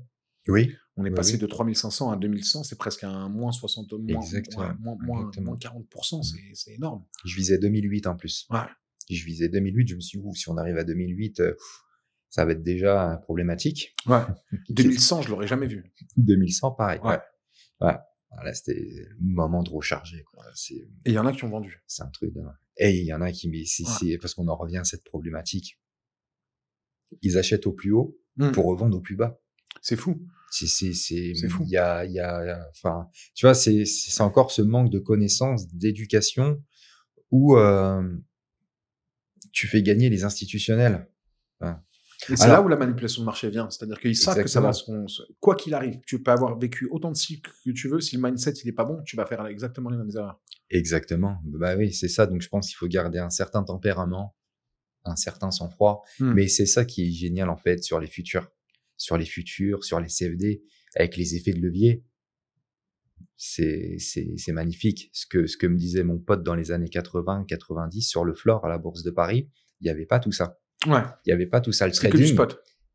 En fait, le trading, c'était réservé juste à l'élite, juste aux institutionnels, uniquement. Et quand les CFD sont venus sur le marché, ça a tout de suite touché monsieur, madame, tout le monde avec des effets de levier. Tu te dis, tu poses 500 balles, potentiellement, tu traites comme si tu avais 250 000 euros sur un compte. C'est énorme. Et tu trades avec 500. Avant, c'était inaccessible. Les marchés mondiaux du Forex, c'était pas possible. D'ailleurs, j'avais une question parce que nous, quand on trade, donc trader, c'est très simple, c'est acheter et vendre. Mais par exemple, quand moi j'achète de la crypto-monnaie, je vais l'utiliser pour justement soit faire des échanges avec des gens. Je l'utilise en vraie monnaie digitale, et je déteste le mot virtuel pour la crypto-monnaie, en monnaie digitale de valeur, c'est-à-dire qu'elle me permet de faire des achats à travers le monde que l'euro ou le fiat ne me permet pas, et de manière ultra rapide, confidentielle, et en même temps transparente avec mon interlocuteur crypto-monnaie. Mais quand tu achètes du sucre ou quand tu achètes de l'or sur le marché, comment est-ce que ça se passe? Tu le détiens vraiment ou est-ce que comment est-ce que tu as accès à ça? Ma question est peut-être un peu abstraite, mais... Bah, en fait, c'est des contrats que tu achètes. C'est-à-dire, si à travers un broker CFD, tu prends une position sur l'or à l'achat, tu vas pas recevoir un lingot chez toi, quand bien même vendre aussi de l'or, tu vois, ce sera pareil. Donc en fait, c'est complètement dématérialisé. C'est un contrat que tu achètes et tu paries vraiment tu paries, faut comme un pari sportif, mais sur le cours du marché. Donc c'est un contrat. Si la valeur monte, tu gagnes. Si la valeur chute, et que si ça dépend si t'es à l'achat, si t'es à la vente. Enfin, et l'or, c'est volatile, ça bouge beaucoup? Ouais. C'est très, très, très volatile. Ah ouais? Ouais, très, très volatile. Suivant les annonces économiques, tu peux perdre 10, 20, 30, 40 $. Ça représente beaucoup. Hein. Ouais, 10, 20, 30, 40 $, si t'es surexposé, ça peut faire très mal. Très, très mal. Il y en a, je pense que suivant, beaucoup de personnes doivent trader sur l'or. Et je pense que beaucoup vont se retrouver dans ce que je dis, où l'or, c'est un marché, mine de rien, qui est quand même dangereux. Ok. Faut conserver quand même un certain money management. Qu'est-ce qui est le plus sécure, justement, en commodities? Je pense que tu peux retirer déjà tout ce qui est pétrole, gold, sucre, café, parce que la valeur du PIPS, elle est quand même assez élevée. Pour moi, il n'y a pas de plus sécure. Ça dépend des lots que tu mets. C'est-à-dire, si tu rentres avec un capital de 1000 $ sur le gold, tu te mets en 0,01. Ça part du coup d'un money management hyper safe. 0,01 sur le gold, je dis pas que c'est sans risque, mais tu vas perdre quelques centimes, tu vas perdre quelques euros. Allez, ouais, quelques euros. Au pire des cas, comme gagner quelques euros du coup. C'est ça aussi. Mais tu vas pas perdre quelques centaines d'euros. Voilà, tandis que si tu commences à te mettre en 0,10, 0,20, 0,30, là, la perte ou à la gagne, ça peut représenter quelques centaines d'euros. Donc là, tu commences à être exposé, mine de rien. 0,01, c'est safe. Tu vas gagner quelques euros, perdre quelques euros, mais au moins, tu restes sécure. Donc, même exemple sur le pétrole, même exemple sur le café, sur le coton, enfin, en fait, sur toutes les matières premières. Et tu peux déclencher tes ordres à un prix défini, comme nous en crypto. Ouais. Désolé, c'est des questions basiques, mais je préfère comprendre que faire... Il y a aucun problème. Tu peux sur différentes plateformes, sur StarTrader, enfin quand je dis différentes plateformes, c'est MT4, MT5, MT4 qui est du coup la plus utilisée et la plus ancienne. C'est la plus utilisée mondialement, c'est le... MetaTrader 4, ouais. C'est le Apple du... Ouais, exact. MetaTrader 5, progressivement, va remplacer MT4. C'est déjà en cours. Tu as certaines plateformes, tu as certains brokers qui proposent plus du tout MT4, exclusivement MT5, mais MT4 reste encore vachement utilisé. Et si tu veux, sur cette interface, tu peux mettre des ordres limites. Sell limite, buy limite. Donc, du coup, tu te fixes un prix et quand le marché arrive au prix, boum, ça déclenche ton ordre. Ouais, et je pense de toute façon que... Et ça, c'est vraiment génial. C'est des super outils. Ça, c'est une règle sine qua non. Tu vois, par exemple, il y a beaucoup de gens qui achètent au prix marché et là, du coup, tu paries. Là, du coup, tu paries. Parce que quoi qu'il arrive, tu ne sais pas, personne ne sait à l'instantané, au moment où tu as déclenché ta position, si le marché va descendre ou monter. C'est impossible à savoir, personne ne peut le prédire. Par contre, prendre une position à la baisse sur un marché qui est, on va dire, tu vois, il y a des courbes quand même haussières, mais on sait qu'ils vont avoir des dips. Et là, tu vois, le marché, il est comme ça. Tu sais qu'il va pas faire ça, sinon c'est un honeypot. Tu sais qu'il va peut-être faire ça et comme ça. En regardant un peu l'actualité, c'est pas des évidences, sinon encore une fois, ce serait les algorithmes qui le font. Plutôt que d'acheter ici, va acheter là. Ouais, exact. N'achète pas là, ça ne se sera pas déclenché. Mais va, achète là. Et si ça refait ça, t'es sympa. Par contre, si tu as acheté là, que ça fait ça, et que là, tu vends, et que ça refait ça, t'es comme un con. Et la chose que tu as envie de faire, c'est de racheter ici. Exactement. Et du coup, tu te retrouves à revendre là. Exactement. Et à chaque fois... Et là... c'est de l'expérience, parce que je l'ai fait pas mal de fois. C'est un cercle vicieux après. Et puis au bout d'un moment, tu dis, mais je comprends plus rien.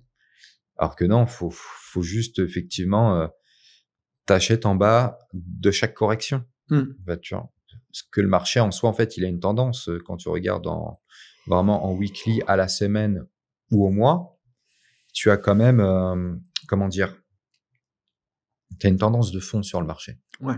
À l'achat ou à la vente. Et ensuite, tu te positionnes sur les corrections. Et tu sais que la tendance de fond est soit acheteuse, soit vendeuse. Et après, le but, c'est de trouver effectivement le meilleur point d'entrée. Ou d'avoir plusieurs petits points d'entrée. Après, pareil, il faut pas que ça se transforme en martingale. Non. Quoi que la martingale, après, c'est quand tu te mets à l'inverse du marché. Donc, le mieux, c'est d'être toujours dans la tendance du marché, vraiment la tendance de fond. Et puis, tu prends des positions. Tu prends des positions tout en respectant ton money management. C'est une très bonne stratégie mais ce qui est pour fou, ceux qui font du swing. Beaucoup de gens croient qu'à un moment, ils ont tout compris au marché. Et en vrai, je veux dire, il y a des choses qui se répètent. C'est-à-dire que nous, par exemple, en crypto, on traque des whales. Et moi, au début, je me disais, mais ça sert absolument à rien, ça n'a pas de sens. Et en vrai, je me rends compte que des fois, juste suivre la smart money, parce que quoi qu'il arrive, c'est eux aussi qui vont influer le marché, parce que le marché, comme je disais, hein, il bouge pas comme ça, c'est pas un dessin invisible qui est fait. C'est-à-dire, les graphiques sont des événements de la vie réelle qui sont retransmis devant nous et qui représentent de l'achat, de la vente, selon justement des contextes bien particuliers. Donc ces gens-là, quand ils achètent, forcément, ça va il va y avoir une tendance haussière. Quand ils vendent, n'essaye pas de te croire plus malin que tout le monde, tu vois, à se dire, allez, je commence en longue, tu vois, des fois, c'est compliqué aussi. Bah, quand tu penses être plus fort que le marché et quand tu as trop d'assurance, tu as surtout cet effet-là, en fait, quand tu gagnes. Quand tu commences à gagner, tu gagnes, tu te dis, waouh, c'est trop facile. Et là, tu as trop d'assurance, tu penses être plus fort que le marché, et puis, boum, prochaine erreur, c'est fini, fin du game. Et ça arrive souvent. Ça arrive constamment, quoi. Mais par exemple, sur les exchanges, il y a des fonds protégés. J'imagine que vous aussi, vous avez un... Ah oui, bien sûr. En fait, sur StarTrader, tous les comptes sont ségrégés. C'est quoi ségrégué? C'est ségrégé, c'est-à-dire que le broker ne peut pas toucher à l'argent du client. Vous pouvez pas faire une FTX? Exactement. Exactement. Non, mais c'est un très bon... c'est exactement ça. Là, tu as tout résumé. Donc, depuis ce problème-là, voilà, il y a eu les régulateurs, ils sont vachement axés maintenant sur les comptes ségrégés. Tu as des brokers, ils n'ont pas encore de comptes ségrégés. Il faut savoir que les exchanges aussi, les comptes ne sont pas ségrégés. Donc ça, du coup, potentiellement, ils peuvent jouer avec les fonds. Et donc, justement, le fait que les comptes ne soient pas ségrégés, est-ce que c'est pas le cas dans les banques? Parce que je lis plein de choses sur les banques où justement, j'ai pas envie de dire de bêtises, mais j'avais lu un truc, des fois après sur Internet, tu peux lire des conneries, mais quand tu as plus de 100 000 euros dans un compte, si jamais la banque fait faillite, ils sont pas obligés de te rembourser ou quelque chose comme ça. C'est vrai. En cas de crack, les fonds sont plafonnés, donc ça dépend de ta banque. Si tu es en banque privée, c'est des plafonds plus élevés, mais en règle standard, c'est entre 100 et puis 150 000. Et effectivement, les banques travaillent avec les fonds des clients. C'est-à-dire, si demain tu mets de l'argent sur un livret A ou sur un PEL, bref, un placement, la banque travaille avec derrière, c'est les traders. En fait, si tu veux, c'est pour ça que quand tu mets le livret A, il a combien, 2 ou 3% par an, je crois. Je crois, ouais, je sais même pas. C'est ça. Donc tu vois, je crois que c'est 3%. 3%. Donc c'est 3% garanti du coup. Ouais. Exactement. Mais les banques en font tellement plus. C'est-à-dire que le livret A, c'est un gros pot commun. C'est comme un gros PAM, en fait, si tu veux. Enfin, tu vois, c'est comme un gros PAM qui représente des milliards et des milliards. Les banques vont peut-être faire de façon très raisonnable 5 à 6% par an de rentabilité et vont en distribuer 3 et garder la plus-value pour eux. Pour ça que les banques derrière sont multimilliardaires et ça s'arrêtera jamais puisque les banques, mais bon, ça c'est totalement transparent que les banques travaillent avec l'argent des clients. Bien sûr. Voilà, ça c'est sûr. Donc derrière, en fait, faut se dire qu'ils en gagnent beaucoup et en fait, ils en redistribuent une toute petite partie qui est du coup la petite cacahuète, qui est en fin d'année le 2-3% par an sur le livret A. Alors qu'ils en font le double, voire le triple. Mais après, comme c'est garanti, du coup, ça doit beaucoup plus rassurer les gens que, voilà. C'est ça. Mais cela dit, tu pourras jamais faire fortune. Mais donc, un broker, à proprement dit, c'est vraiment l'intermédiaire entre achat, vente, si tu veux, c'est le tunnel entre toi et le marché. C'est pas... Exactement. C'est ça. C'est vraiment le tunnel entre toi et le marché qui te permet, du coup, avec tous les outils proposés, d'acheter et de vendre. Du coup, je comprends mieux pourquoi quand on va à la banque, ils nous demandent des centaines de justifications pour retirer notre propre argent, parce que moins il y a d'argent qui sort, plus ils peuvent l'utiliser, c'est évident. Ouais. Exactement, tout à fait. D'autant plus, si tu sors de l'argent pour mettre ça sur des exchanges ou sur des brokers, ils aiment pas. Eux, en fait, ils vont savoir qu'ils vont perdre de l'argent. Tu peux potentiellement gagner d'un autre côté. Et en fait, ça, ils aiment pas du tout. Voilà. Ça, ils aiment pas du tout. Et ça, si tu veux, c'est un gros problème en France. En France, le monde de l'investissement, il est très très peu connu. Enfin, c'est très compliqué de faire fortune en France. Tu peux pas mettre ton argent où est-ce que tu le veux. Il suffit que tu retires 3 000 €. On va te demander 3 000 € qui est où c'est que ça va, faut un justificatif. Tu vois, c'est très compliqué. On a l'impression qu'il y a un gros plafond de verre. Ça, c'est une réalité, même pour les entrepreneurs, hein, sans parler d'investissement, c'est-à-dire juste le fait d'entreprendre, d'essayer de faire une société, etc. On a l'impression qu'il y a un moment où l'URSSAF ou l'autre va venir et voilà, pour faire de l'argent, il faut de l'argent.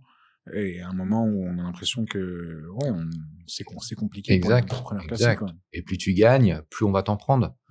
Donc c'est très compliqué de réussir dans ce pays-là, comme d'autres pays, mais faisons référence à la France, où effectivement le salariat, t'es clairement sous-payé. Ouais. T'es clairement sous-payé. Quand tu veux gagner plus, du coup tu te prends encore plus de taxes, et donc ça revient au même. Et t'es indirectement privé de ta liberté, métro, boulot, dodo. L'inflation continue. Mais par contre, les salaires stagnent, voire diminuent, avec les taxes qui augmentent. Ça, c'est incroyable. Donc, tu as une inflation qui monte, tu as des salaires qui diminuent. Comment tu veux t'en sortir? C'est pas possible. On en revient à la même chose. Hein. C'est juste un constat. C'est-à-dire que psychologiquement, tout le monde n'est pas prêt à tenter le coup et à prendre le risque. C'est-à-dire qu'évidemment que ça représente un risque de tenter sa chance. Mais pour moi, le vrai risque, c'est de ne pas en prendre et de se laisser porter par le marché. C'est-à-dire que là, vraiment, il faut... C'est mon point de vue, hein, j'ai toujours vécu comme ça, que ce soit en faisant de la musique ou autre, ou tout ce que j'ai tenté dans ma vie, avec tout ce que j'ai raté aussi. Au final, ça a constitué mon mindset, qui est de toujours essayer de nager à contre-courant, parce que je comprends bien que se laisser porter par le système, comme tu le disais, avec l'inflation, le salariat, la bancarisation, on n'a pas d'opportunité de pouvoir s'enrichir ou de pouvoir même juste vivre convenablement dans ça. C'est vrai que j'ai dit des fois des choses choquantes parce que moi, en fait, je suis choqué par d'autres choses. Moi, je comprends pas comment on fait pour vivre avec moins de 5 000 € par mois. Tu peux pas. Il y en a qui vont te dire si et qui vont trouver ça énorme. Moi, je trouve ça indécent de vivre avec 2 000 – 3 000 € par mois. Je veux dire, on n'a pas de loisirs. Les moindres vacances, ça coûte 3 000 – 4 000 €. Et je parle vraiment même pour un couple avec un enfant. Il faut tout compter, c'est compliqué. J'ai l'impression qu'on est dans de l'esclavagisme moderne où en fait la nouvelle recette, c'est ce semblant de liberté de plutôt que le maître te nourrisse, te loge et te permette de te déplacer ou te soigne, là tiens, voilà, t'as ta pension, t'as ton salaire et c'est à toi de gérer avec ça. Et du coup, t'as l'impression d'être libre, mais t'as des besoins primaires à remplir qui sont juste inclus dans un salaire. Je veux dire, quand on regarde quelqu'un qui gagne 2 000 €, un loyer c'est quoi, 700 – 800 €? Et encore, ouais. Et encore, allez, on va partir bas pour ceux qui vivent en HLM ou autre, ça va être entre 300 et 600 € pour vraiment le plus bas. T'as déjà 25% qui sont partis. 4 semaines de course, ça va être 400 – 500 €. T'as encore 25% qui sont partis. Si t'as une voiture, tu vas compter l'assurance, tu vas compter l'essence, t'as 400 €. Ça fait 1 400 € qui sont partis. T'as même pas commencé à aller boire un verre en terrasse ou... Non, mais c'est vrai. T'as même pas attaqué le premier resto. Bah ouais. Comment tu fais pour épargner? Comment tu fais pour, je veux dire, un resto? Même un McDonald's. C'est quoi? C'est 10 – 15 €? Ouais. Maintenant, ouais. Tu fais ça x 30. Et normalement, tu devrais le faire x 60 ou x 90. Ouais, tu devrais le faire x 60 ou x 90 parce que tu manges 3 fois par jour. Si tu manges pour 900 €, mais comment tu fais? Tu finis forcément à la fin du mois. T'as pas payé encore des jouets pour tes enfants. Non, mais c'est vrai. C'est pas possible. Je suis entièrement d'accord avec toi. En dessous de 5 000, c'est extrêmement compliqué. Je sais pas comment les gens font. Peut-être que la solution, c'est de s'expatrier. Toi, comment t'en es venu justement à l'expatriation? Est-ce que tu t'es expatrié jeune? À quel moment tu t'es dit, bon, je quitte? J'ai découvert plusieurs pays. Le premier qui était l'Andorre. Ensuite, Dubaï. Et ensuite, l'opportunité professionnelle m'a emmené à Chypre. Mais j'ai toujours voulu m'expatrier parce que j'ai toujours eu l'esprit entrepreneur, business. Même dans mes débuts, en faisant du trading, j'ai tout de suite compris, même dans la crypto, qu'avec un ordinateur, avec un téléphone, finalement, mais pourquoi rester en France? Tu vois, d'autant plus que dans notre milieu, tu as la flat tax, que ce soit Forex, t'imagines, tu fais des gains, on t'en prend la moitié. Alors oui, la France, on va me dire, c'est un très beau pays, mais c'est une raison pour tout donner en fric. Tu vois, moi, je préfère m'expatrier et je reviens en France en vacances. Et puis, je fais ma petite promenade. Donc, pour les gens qui ont notre profil, je suis entièrement d'accord avec ça. J'en suis revenu à vouloir m'expatrier, pour voir autre chose, pour faire du business. Parce que je pense que quand tu as l'âme d'entreprendre, rester en France, c'est très compliqué. Maintenant, quand tu as ton petit train de vie en France, tu as ton travail en CDI, je pense que c'est pas aussi facile. C'est pas aussi facile. Je comprends parfaitement. J'ai souvent des échanges avec des personnes qui habitent en France, qui ont leur maison, qui sont salariés, qui sont très heureux comme ça. C'est l'un des pays les plus agréables à vivre aussi. Je veux dire, on a une immense culture, que ce Exactement. soit dans tous les arts possibles et imaginables. Sportivement, on se défend très bien. Alors, gastronomiquement, on éteint la terre entière. Ça, on éteint la terre entière. C'est un truc de dingue. Non, mais je veux dire, l'excellence française, le savoir-faire français, c'est quelque chose que personne ne peut nous enlever au monde. Et c'est vrai que depuis des années, malheureusement, on est dans une politique qui ne convient plus à des gens comme nous, mais personne ne peut renier tout ce que la France apporte à sa jeunesse ou la qualité de vie qu'on a pu avoir. Je veux dire, l'éducation gratuite, c'est quand même une chance extraordinaire. La santé. L'accès aux soins. Exact. L'accès aux services sociaux. Et c'est pour ça que moi, par contre, j'ai toujours refusé dans une hypocrisie vis-à-vis de la France. C'est-à-dire que dès que je me suis expatrié, sur mes sociétés que j'ai en France, j'ai toujours payé mes impôts, j'ai toujours contribué et j'ai aucun problème avec ça.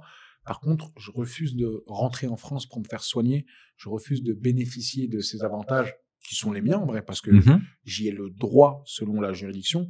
Mais je trouve que moralement, c'est pas correct. C'est-à-dire qu'à un moment, quand tu pars pour des raisons comme nous, entrepreneuriales, et clairement d'optimisation fiscale, de l'autre côté, tu ne peux pas venir te servir là où tu refuses de participer à un moment. Exactement. C'est la réalité faut aussi. Faut assumer jusqu'au bout, en fait. Bien sûr. Tu vois, donc je suis entièrement d'accord avec toi. Ouais, non, c'est vrai que la France reste un très beau pays. Maintenant, quand on veut faire du business, c'est vraiment très compliqué. Ouais. C'est que tu sois entrepreneur en freelance chez toi avec ton PC ou que tu aies un commerce avec des locaux. Je sais pas comment une chose de sûre, c'est que tu peux pas faire fortune. Ça, c'est très, très, très compliqué. Mais même le mindset est bizarre parce que. Ah, ça, ouais. En fait, on est vraiment diverti. C'est-à-dire que aujourd'hui, il existe. Alors, on va oublier le trading, on va oublier la crypto, on va parler vraiment de travail sur Internet, c'est-à-dire de faire du copywriting, de participer même dans des projets, voilà, comme toi, à un moment t'étais trader, tu t'es retrouvé de l'autre côté parce que tu as montré des capacités en marketing et que tu as intéressé des gens. Je veux dire, il est possible de faire de l'argent sur Internet de plein de façons que ce soit, même du e-commerce, il y a énormément de façons. Alors, rien n'est facile, mais rien n'est compliqué non plus. Et de l'autre côté, malheureusement, il y a une partie de la jeunesse qui va passer beaucoup plus de temps à se divertir. Tiens, qu'est-ce qu'elle a dit, elle, sur un tel? C'est quoi les clashs du moment? Quel influenceur? Qu'est-ce qu'il a fait? Et tout ce temps de cerveau bouffé, en fait, c'est une perte de temps immense. C'est fou. Je donne un autre exemple. Moi, je dis aux gens, tu vois, même demain, parlons tu veux faire une formation plomberie. La formation dure 2 ans. Je te dis une bêtise, je dis pas qu'elle dure 2 ans, mais donnons-lui un temps. Du coup, tu vas prendre 1 an à venir à reculons à cette formation. Du coup, elle n'a pas duré 2 ans, elle a duré 3 ans. Parce que entre l'hésitation, le moment de s'y mettre, etc., tu perds énormément de temps. Et passer à l'action, c'est ultra important. Exact. Faut passer à l'action. Et quand tu passes pas à l'action, tu te poses un tas de questions. De toute façon, tu t'en poseras toujours des questions. C'est waouh, comment ça va se passer, la peur, tu passes par plein d'émotions. Pareil, tu sais, quand moi je me suis expatrié aussi, mais je pense comme beaucoup, tu te disais est-ce que c'est sûr ce que je fais, tu vois? Bien sûr. Est-ce que c'est sûr? Mais finalement, si tu essayes pas, tu peux rester toujours au même endroit. Il y a rien de Sans sûr. compter qu'en France, point de vue du mindset, c'est très dur quand tu entreprends. Parce que tout de suite, quand tu fais un business en ligne, maintenant pour certains, pour les Français, c'est pas un métier ce que tu fais, tu vois. Tant que t'es pas dans du dur, tant que t'es pas dans le manuel ou avoir un poste de bureau, quand tu dis ouais t'es trader, quand tu dis oui tu fais du dropshipping ou parce que dans la crypto tu fais de l'argent, c'est quoi ton métier, tu vois, ça existe pas, t'es dans le canapé, tu bosses de la maison et puis j'ai un jeune de 17 ans que je connais dans mon entourage. Il a fait plus de 6 chiffres en crypto sur des chats et des chiens. Je lui dis, mais tes parents, comment ils prennent le truc? Il me dit, je leur dis pas. Ils vont me prendre pour un fou. Si je leur dis, ouais, je viens de gagner 80 000 $ sur un truc en 4 jours. Mais parce que c'est un digger de fou, parce qu'il est ultra passionné. Et donc, tu vois, pour eux, il est limite en train de se branler dans sa chambre. Ton temps sur l'ordinateur, il a rien à foutre, la branleur, là. Alors qu'il a fait rentrer... Il est en train de faire un truc de fou. Tu vois, c'est ça. Mais pour beaucoup, c'est pas encore cette nouvelle génération. Cette nouvelle génération, c'est... En France, c'est pas possible encore, tu vois. Faut encore être à l'ancienne. Comme dit, suivre le processus scolaire, les diplômes, la maison, le mariage et suivre vraiment tout le cursus en fait. Alors que finalement, est-ce que tu as besoin de tout ça pour y arriver? De toute façon, je pense que tu peux, mais pas obligé de faire ça dans l'ordre. Non, bien sûr. Après, pour moi, y arriver, réussir, c'est-à-dire que nous, on a notre modèle de pensée qui nous convient. On a beaucoup souffert aussi pour réussir à se trouver dans un équilibre. Mais je pense que chacun doit, avant de chercher la richesse matérielle ou autre, c'est le bonheur. C'est-à-dire qu'est-ce qui va te rendre heureux et faire des choses avec lesquelles tu es en adéquation. Mais c'est vrai que si... tu sais, des fois, il y a des trucs tout bêtes que les gens ne font plus. Une feuille, un stylo, écrire ses problèmes. Voilà, aujourd'hui, il y a ça qui va pas dans ma vie. Il y a ça. Ok. Il y a cette solution. Il y a celle-là. Par exemple, je suis en surpoids. Pourquoi est-ce que je suis en surpoids? Je suis honnête avec moi-même. Parce que je mange le soir comme un gros porc. Parce que je fais pas de sport. Parce que j'ai pas confiance en moi, je prends pas soin de moi. Ok. Quelles sont les solutions réalisables? Ça. Ok. Deuxième case. Plan, rétro-planning. Qu'est-ce que je dois faire? Se mettre des étapes. C'est vrai. Et non. Donc, en fait, c'est tellement con, mais écrire, visualiser, ça permet au cerveau de se mettre en action et de se dire, tiens, attends, mais j'ai noté ça quelque part. Et pas dans le téléphone, vraiment, un papier, un stylo. Faites-vous un journal intime, un carnet, ça peut paraître stupide. De toute façon, tout ce que vous allez tenter, les premiers qui vont rigoler, ça va être vos parents, ça va être vos amis, ça va être vos proches. C'est ça. On est tous vus comme des fous au début. C'est comme ça. Il faut l'accepter. Et il faut arrêter d'essayer de plaire à des gens qui nous détestent. C'est-à-dire que, quoi qu'on va tenter, il y aura toujours des personnes qui, en plus, ne participeront pas à ce qu'on fait et qui vont critiquer. Ça fait partie de la chose. C'est vrai. Mais est-ce que nos intentions sont bonnes et est-ce que on a un plan? Et suivre le plan. Quand on a le plan, il va y avoir des moments de doute, il va y avoir des échecs, mais le vrai échec, c'est de s'arrêter. Comme on dit, un cavalier, quand il tombe, il doit remonter tout de suite à cheval. C'est ça, super important. Exactement. Le but, c'est de passer toutes les barrières. C'est ça le plus compliqué, en fait. C'est de passer toutes les critiques, les gens qui parlent dans ton dos. Il est bizarre, lui. C'est à la limite, il est sur une autre planète, quoi. Tu vois. Ouais. C'est ça. Et ça, en fait, c'est ça le plus compliqué. Parce que finalement, ça te fait une sorte de pression. Soit tu tiens, et puis au bout d'un moment, clairement, t'en as plus rien à foutre. Bah ouais. Très clairement. Soit tu te dis, putain, je suis en train de me tromper. Il faut que je retrouve le cursus le cursus normal, en fait. Alors que réellement, il n'y a pas de cursus normal. Bien sûr. Ça, c'est des ondits et on en revient en fait à la mentalité française. Bien sûr. On prend la mentalité américaine. C'est incomparable. Quand on voit un président comme Donald Trump qui veut être président du Bitcoin, tu dis que et qui simplifie le truc, on est sur notre mentalité. Et quand tu vois le nombre de partis qui votent pour lui, c'est-à-dire que on va pas me dire que ces gens-là sont contre Bitcoin aussi ou contre la crypto-monnaie. En France, on n'aurait jamais ça. on n'aurait jamais un président qui se prononce sur les cryptos. On est sur un président qui vont t'inciter en fait à te mettre encore plus de taxes dans la tronche, à gagner encore plus, pour que finalement rien ne change pour toi. Mais même ce qui est fou, c'est qu'il a pris une position. Là, je comprends limite pourquoi ils ont voulu le fumer. Il a pris une position de fou sur la monnaie digitale, où il a dit moi, il n'y aura pas de monnaie digitale. On va garder le Bitcoin et on va rendre le Bitcoin américain. C'est-à-dire qu'on va devenir leader. Aujourd'hui, c'est la Chine qui se bat pour ça. Il a dit de façon super marrante, on aurait dit vraiment un grand-père qui parle à ses petits-enfants. On veut que les Chinois réussissent, on veut, mais pas aussi bien que nous. Ouais. Donc on va prendre le lead sur ça. On va avoir la plus grosse réserve. Ne vendez pas vos bitcoins. Tu vois, il parle comme ça. Il dit, c'est quoi votre problème? C'est l'électricité? Je vais vous donner tellement d'électricité que vous allez dire, non, monsieur, on en a assez. On en a assez. C'est fou. C'est fou quand même. Je suis fan. C'est vraiment, non, moi, j'apprécie le bonhomme, et surtout, ça va. Au bout d'un moment, il faut aussi assumer ses opinions. Moi, j'aime la façon dont il lead son pays, et oui, je reconnais en lui quelqu'un qui bosse pour les États-Unis. C'est-à-dire que Trump est multimilliardaire, je veux dire, les Trump Towers, les trucs, on a plus besoin il n'a pas besoin de ça. Je pense pas qu'il est dans un gain de pouvoir immense. Je pense qu'il est dédié à la cause américaine et qu'il le sente, et qu'il a toujours assumé ses opinions. Et n'oublions pas quelque chose, c'est peut-être le président qui n'a pas emmené son pays en guerre durant toutes ces années. Tu vois, il y a des gens qui pensent même par rapport au conflit israélo-palestinien, les États-Unis ont toujours été un allié d'Israël historiquement, mais je pense que c'est le seul aujourd'hui qui est pour un cessez-le-feu armé, et on a besoin de gens comme ça qui vont venir réguler toute cette folie qui se passe. Et autre chose, en parlant de réguler et de barrières, comment est-ce que ça se passe, la compétition entre brokers? Comment est-ce que ça se manifeste? Mal. Les brokers se balancent régulièrement en fait, c'est un secteur très concurrentiel où le but c'est d'avoir le plus de partenaires. Donc tu as des brokers qui vont être véreux, qui vont te vendre du rêve pour justement avoir, mais ça ensuite on s'en aperçoit, enfin le partenaire s'en aperçoit assez rapidement.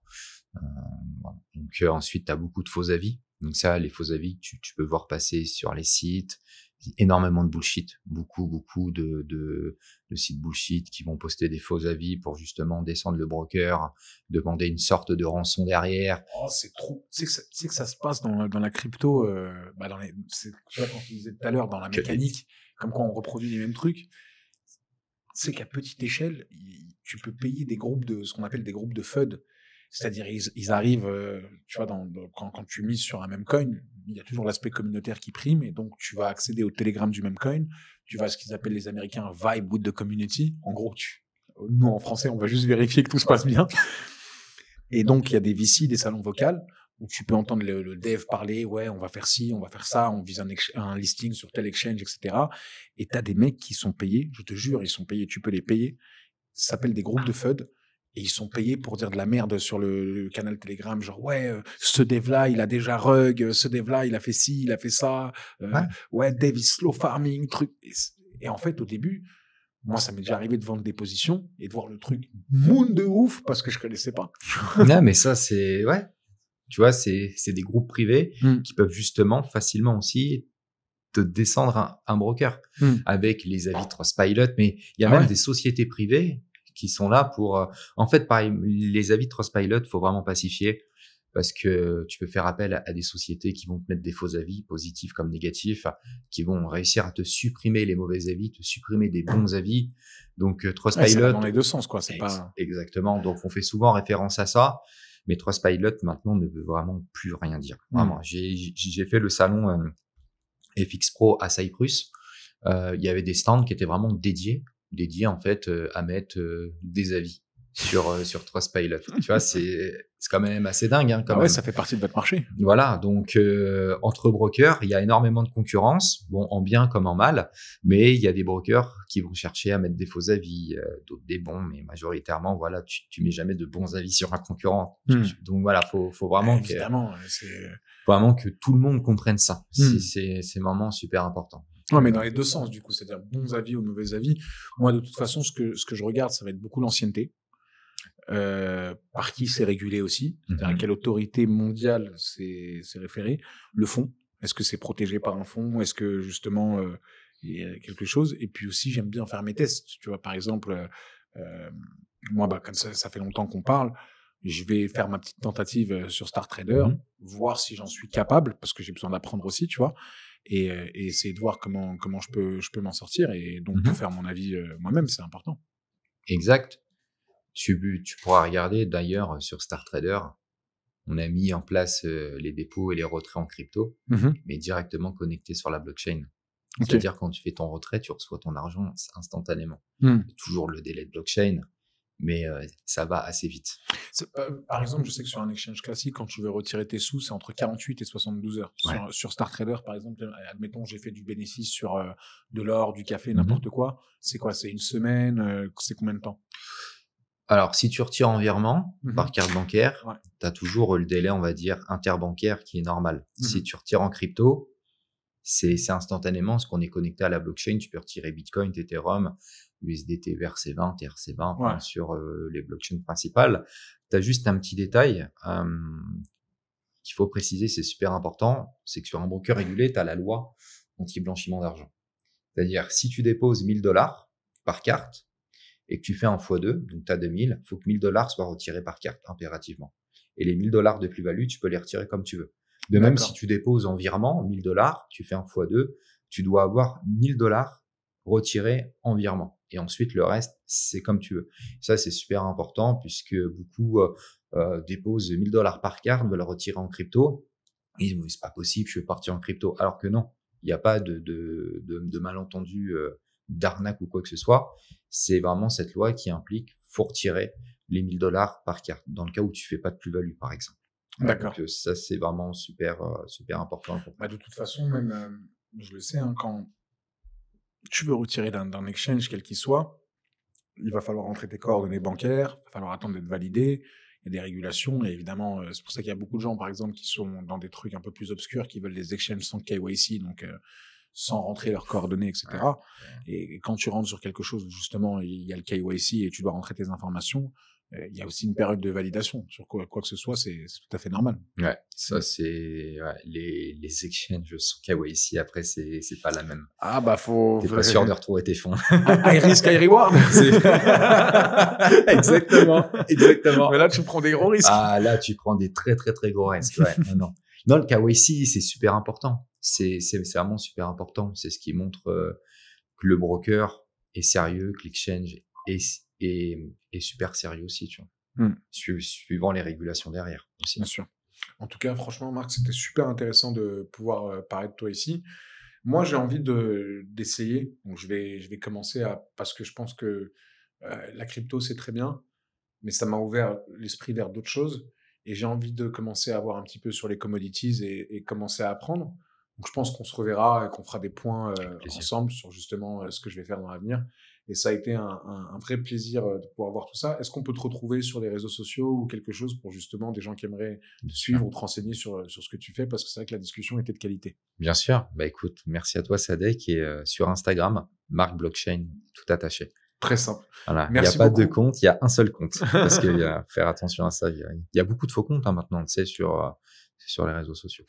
D'ailleurs, on le dit, les gens qui sont dans la crypto-monnaie ou autre ne vous enverront jamais un DM en premier. C'est une règle de sécurité. C'est-à-dire que c'est toujours vous qui allez aller vers eux et c'est eux qui vont vous répondre. Ça permet de garantir un petit peu l'échange. Si vous en recevez un message, vous avez gagné tant, ou nous vous contactons parce que nous avons remarqué que, on va vous faire cliquer sur des liens et ces liens vont drainer vos wallets. Donc 100% n'y allez pas. Et voilà, en tout cas, c'était très intéressant de t'avoir. Merci beaucoup. Beaucoup. Bah, merci à toi.